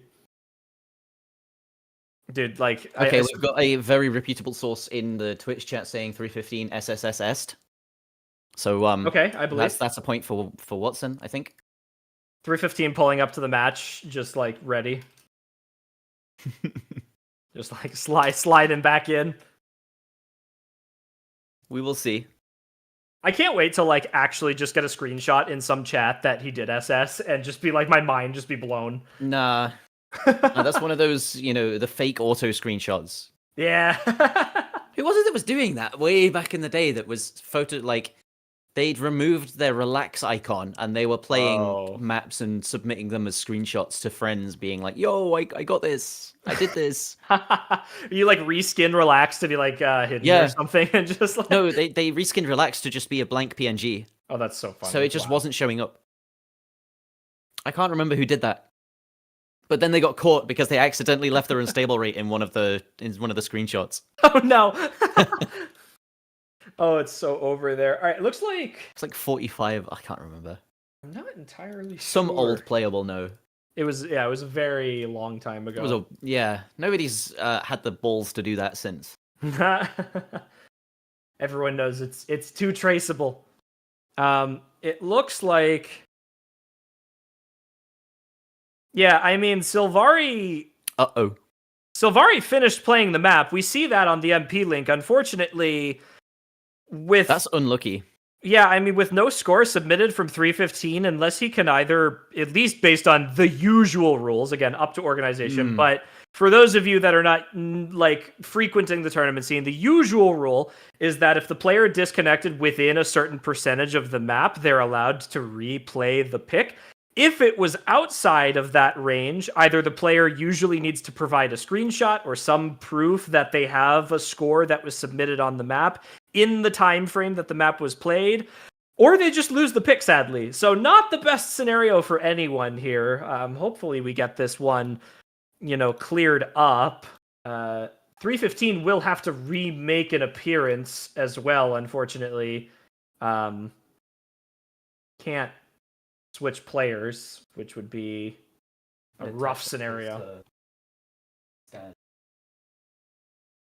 Well, I've got a little bit of time, so make sure that doesn't move around. Get everything all set up. I gotta get rehydrated here. Hold on. I'm out of water. I just filled this up right before the match. I was lucky I had it done. PC is on fire, he says. Fire extinguishing. Wait. Okay. Okay. So I'm assuming so his cooler overheated. Yeah, I'm assuming that we do not have a score submission from 315 at all then, because if his computer just completely bonked out, then there is no local score to be had. I'm thinking that's a tied up match right there. It looks like Sylvari prevailing on the 1v1, even if it's not in the way that we thought. The question is, do we move on or do we wait and see? Yeah, this is the interesting scenario right here. This is as good of a time as ever to shill our Wacom sponsor and Drunk Deer. Thanks, Wacom and Drunk Deer, for the sponsors. We appreciate it. I believe our discount codes will be popped up in chat. SSOT40 on Wacom's website, and Osu Go for Drunk Deer for 20% off. I should note, it is all Wacom Intuos series tablets is the 40% off. So you cannot go buy an Intuos Pro series tablet with the 40% off. It must be a regular Intuos series. So please don't go buy an Intuos Pro 4 and expect to get $200 off your tablet. That's still a good discount. 40% on anything Intuos. It's amazing. Crazy. It makes that tablet like $40 or $50, which is fantastic. If you have any other tablet, I highly recommend it. I've used a Wacom for literally all 7 years I've played this game. They're fantastic. Shill tablet, Wacom, woohoo. Yeah, remember, get your tablet signed when you go to events. Yeah, get your tablet signed. Coolest ever thing to get signed. It is, right here. This is a good signature to have right there. That one. Right there. Bubbleman. Shill. But thank you again, Wacom, Drunk Deer. We appreciate all that you do, all your sponsorships. We are going to now move on. It looks like it's going to be 4-4. Point goes to Gort. We are now tied up, I believe. No, we're 1 point down still. So they win their pick and it's tied up. I feel like 4-4. Thought it was 4-4 too. We'll just get that changed quickly on the overlay. Oh, yeah. I wonder if we're still missing the Nomad one we missed at the start. I bet that's probably why it's back. You may be correct. Yeah, that could be. What an unfortunate happening. Yeah, that's sad. That is an unfortunate way to win a pick. I think for anyone there, but it's an unfortunate way to lose a pick as well for Watson, who had that breakpoint in the bag, to just lose it to a PC dying. Yeah, that is the way the cookie crumbles sometimes. I wish I knew what 315's score was before. I wish I knew what was wrong with his crashed. PC. I hope it's not actually on fire. It's one of those cases where you take the cooler off to replace the thermal paste, and then just a cloud of dust emits from the PC. Oh gosh, that's how crusty the. You have to go archaeology dig out your CPU. I'm hoping it wasn't a power issue too, and a cable just melted, and you ever had that I'd be more scared if a cable melted. I'll be honest. No, I've had that happen before. If you if you overclock something like just the wrong way, sometimes it doesn't happen immediately, but you'll get like a little cloud of smoke because one of your wires has just melted. Yeah, okay. No, that's not as bad. That's nowhere near as bad. But yeah, or like like a capacitor dying in your PSU or something. It's just gosh, I've had to replace a capacitor on a motherboard before. Yeah, it's just not a fun time. Honestly, it's a worrying thing to have happen. Still need to get that PC back up and running. Do you still have your very first gaming PC? Or any of the components for it? I do, actually. It's unfortunately just my hard drive surviving. Oh, unlucky. I have just the entire recently PC. Replaced. Oh, I just recently replaced. Up until Windows XP machine from 20 years ago. I think it has a Pentium 2 in it. Oh, wow. Up until, I want to say 3 months ago, I was on the same case I had 15 years ago. Oh, dude. Did you see my old case when I brought it to LAN? Yes. The most incredible case from 2002. And now my old PC is back in that case as well. I've got two new cases underneath my desk for the ones I have right now. That's amazing. I love that. The sleeper case is just the best. It really aesthetic. was. It was awesome. Anyway, Riot the first to find a miss on Odorev. Yeah, not the player that you wanted to find a miss on a pick like this. They're Riot. One following up. Oh no! Not good. Is that consistency finally going to come out from Team Gort here that we talked about at the beginning? They're both looking pretty good here. Hanori on the hit and holding strong. Silvari backing him up, both FCing. Riot's built up a substantial combo, so one combo break from Gort could make this a little bit interesting. Fortunately, they've made it to the slow section. Yeah, Watson needs to be really careful that they don't get tilted over the events of the last map. Here we go, the hard section. He's accelerating streams. Oh, Silvari, he's bringing it in by himself again. Oh, does he hit the whole thing? Oh no, he slider break. No. Oh, a second slider break too. Those long sliders must have a slider tick in them or something. I think some I of didn't them quite do. see him miss the head. I think the first one he absolutely did not miss the slider. Oh, that was a miss aim right there, unfortunately. But the board is completely level. It's only Rudge with a combo 200 to his name. Is AR9 hidden on a map like this? All these technical patterns, the accelerating streams, the space triples. He misses on the end of that slider. Well, off the end of the slider. Yeah, the score lead is not going back quite fast enough, and with Rudge dropping that big combo, any chances of them clawing back score here are now gone. Silvari and Hanori both going to find breaks at the ending, and there goes Riot as well into the ending of the pick, and man, that is going to be straight into another win for Gort. They're going to take match point first. And this wasn't really what we expected going into the pick before. Again, it's just that unfortunate situation for Watson turns into a blessing for Gort. Man, yeah, this is just a tragic scenario, I think, for the higher seeded team in this matchup. You've got your good picks that you kind of save for the ending of the match. You drop one, unfortunately. The opposing team gets their last confident pick on the board, and it's not the end of the world. They do have their own pick to kind of go into this match point, force that tiebreaker point here, but this is an uphill battle for them. This is where the nerves really come into play, and you've got to be able to have... I think this is where that tournament experience kind of comes in, right? You have to know your team, you have to know your opponent, and you've got to make this like composed decision that I think a lot of team captains might falter in a scenario like this. So hopefully Watson is able to kind of maintain it, and there they go. They go for the DT. I think this is a fantastic pick I for them. expected this. I expected this from them. Yeah. They took the step back. They blinked. They said, okay, what's our best pick on the board? It doesn't matter what's come before. Only matters what comes now. The next point is the most important one because it's the one we can control. It's remote control. DT2, 2 players for each side playing this. And what an iconic map to end this match on, or at least to end the picking of this match on. Yeah, this is... I mean, classic. The original remote control, the Garvin set from 2012, Insane Diff.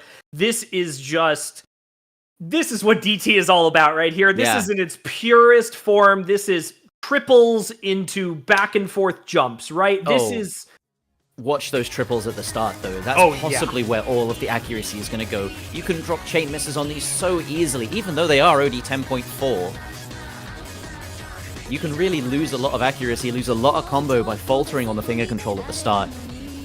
Yeah, and then we've got a couple of doubles and a quad to deal with in the middle too, so it's not just aim this. It is not. This is very akin. I don't think this is quite... If anyone here has been around the tournament scene for, like, what, like, slot pooling old-style DT1 was, this is kind of that, but condensed down into a very small format. Like, I think the Taeyang remote control kind of fits more into that, like, that DT1 style, but this is still just, like, a shrunken down version. A little bit more speed-focused because of that, I think, as well. But again, like Bubble said, make it through the triples with Act. This is the big starting section. Silvari's going to find a big over-aim through that, but so does Rudge, so it's pretty even at the beginning here. And now, after we make it through this beginning with a break on Shedis, it is Riot's turn into the kind of the big part of this map here with the jumps. These two on the side of Watson are the two that you would expect to be performing on this sort of thing. This is an old-style PP map. You would expect the higher-ranked players that are in the lobby to be playing better on this than the people who are lower-ranked, just by the nature of mechanics. And we're already into the first chorus. Watch the big jumps. Slider break on Riot.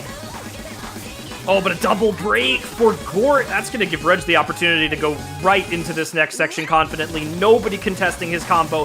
He's going to bring this score lead way up here through these bursts. Rudge should have absolutely no issues in this section here going into the next jumps, and there he goes.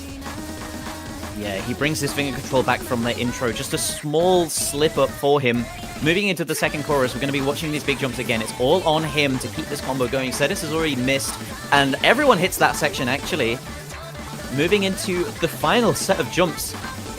Important to hit these, to lock it out, and they do. Riot, Silvari, Rudge and Sedis mirroring their misses, trading their combos, and it'll be 700k for both of Watson's players, taking this through to the outro, to the ending, and putting tiebreaker on our screens.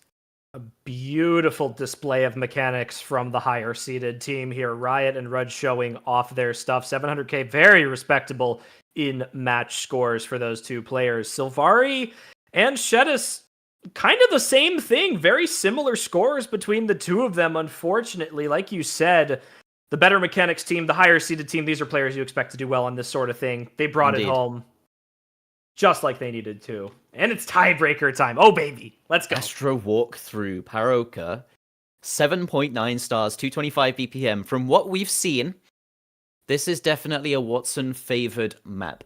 Now, you'll have to, enlighten me on the rule set of tiebreaker, because how many people are in for this? Oh, how many mods do we need? This is one of those that doesn't have a number next to it. As far as I know, it's a 4v4 on tiebreaker. It should be. Yes, I've been pinged. It's a 4v4. So it's a 4v4, yeah. So I think it's everyone for tiebreaker. So full consistency across the board, very important. No mods required as per traditional tiebreaker format as well, but it is free mod. Very good. So they're open. This is an interesting pick between these two teams. This map has a little bit of a more calm introduction. Mm-hmm. It picks up really hard into the middle, like no pauses whatsoever, just straight jump, every aim full style, like a couple of bursts here and there, but mostly aim format. So you will have heard this as an Arles map from years and years ago. This is one of the more iconic Arles maps of the set that he has uploaded. But this, a different map from that. But I would assume similar style. This is a custom map that we've had created just for this tournament. It was modded all the way up until the day of the map pool showcase, literally like right before. It's good. It's fun. It keeps the hype through the middle of the map. I think the ending of this is a little bit easier than the middle, so these teams really do have to be careful, actually. Your combo through the center of this map is going to matter very heavily. If you have combo going into the ending, that team will win this pick 100%. It is like without question in my mind. This is like a hit the hard part, which is luckily a majority of the map. But once you've kind of made it through, you've made it through. You can chill out. The scores are kind of even out. So we're going to know the winner of this map, I'd say, at least 30 seconds before, or maybe 45, before the map is actually over, I think, unless the score gap is like 10k through the hard section or something. I'd be really excited to watch some form of comeback in the last 30 seconds. If they are, as you say, they are. Yeah, from memory, this map goes through a large jump stream bursty section, then into third jumps. I don't think there's much tech in this. Correct me if I'm wrong. No, it's I'd say mostly just aim, slider aim. So this is something that Watson have shown in this match that they have been really on point on. Mm-hmm. Gort taking the points that were much more techy, gimmicky style, whereas Watson, the speed, the aim, it's been on their side. So this definitely favored towards them. However, it's a 4v4. It's not just 1v1, 2v2. We will see how 4 players have to perform on this compared to the 2 that had to play all of those gimmicky, techie things. I agree. That big format, big strong point for Watson today. They have looked so good as a team. And I think that's kind of what you expect from those higher seeded rosters, right? They've just got more depth. They have the players necessary. And that's why they're higher seeded, I think, right? Especially going through qualifiers. The more players you have at your disposal, the more skill sets you can cover, the more consistency you have across the board, right? Because if someone's not playing well, shift them out, put someone else in. You probably have another player that's going to be able to cover that slot. And that's why these tiebreakers are always a little bit scarier, I think, for the lower seeded teams. We're just waiting to transfer over to the scene itself. I think we're having some Bancho issues. We've had Bancho issues all match, so for them to happen now also, it's not a surprise, but it's upsetting. It's disappointing. I'm disappointed in Bancho. I'm not upset. Just disappointed. I don't know if this... I mean... Is this also a case of just like map not being updated on tournament client and not loading and needing to... Yeah, it could just be like a... Because if Bancho was having issues, then the map would either not start or we would only be missing a couple of players. Who would win thousands of man hours of production value versus one Banshee boy?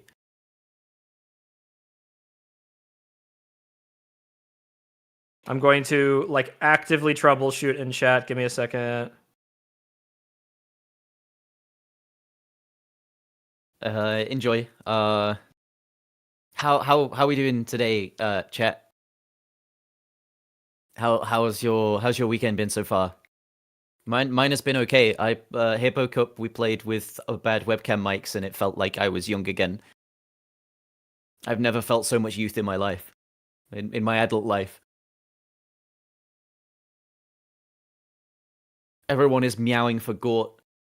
They are the lower seeded team. I can see the appeal of supporting the underdog. The other side, they've got Riot, they've got Rudge. It's a shame that we haven't seen any Haunt today. It was one I was the most excited to watch. But hey, sometimes people just can't turn up for matches. All 8 players did not turn up for this tiebreaker. Oh no. Nope. Here's 4. So I can already hear the map just from that section. They're in the 1/3 section. Okay, Sylvari and Sedis doing well. Let's see if closing the windows individually gives us some reprieve. This does work sometimes. Good luck. A forced reload. Praise in chat, boys. Well, it got 2 of them. Oh. So we have Gort winning the pick 454k to 0 right now. Whoa, these players didn't turn up. Watson falling off. The higher seeded team struggling on the tiebreaker.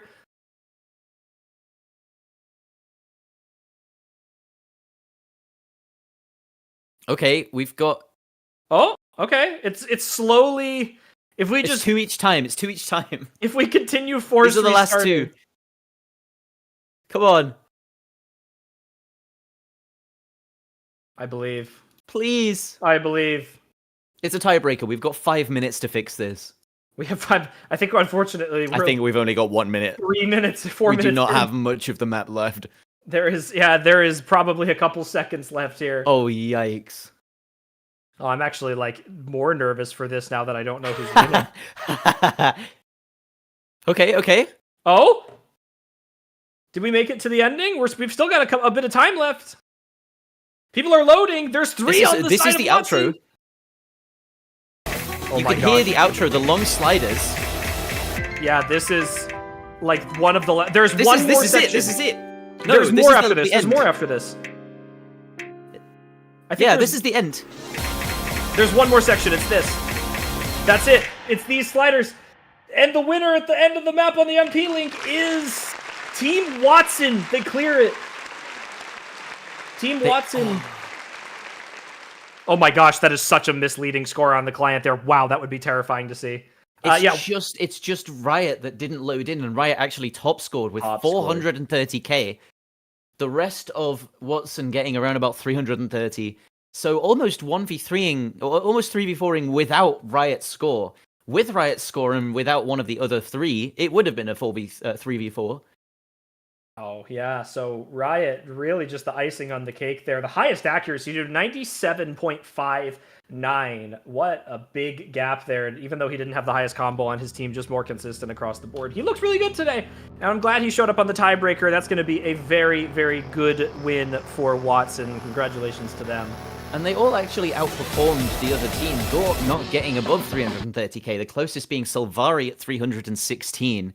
The rest of the team around about 250k. It was just a team outperformance from Watson on that tiebreaker, as kind of we expected in the intro to that sliver of map. Very Unfortunately, we didn't get to see all of it.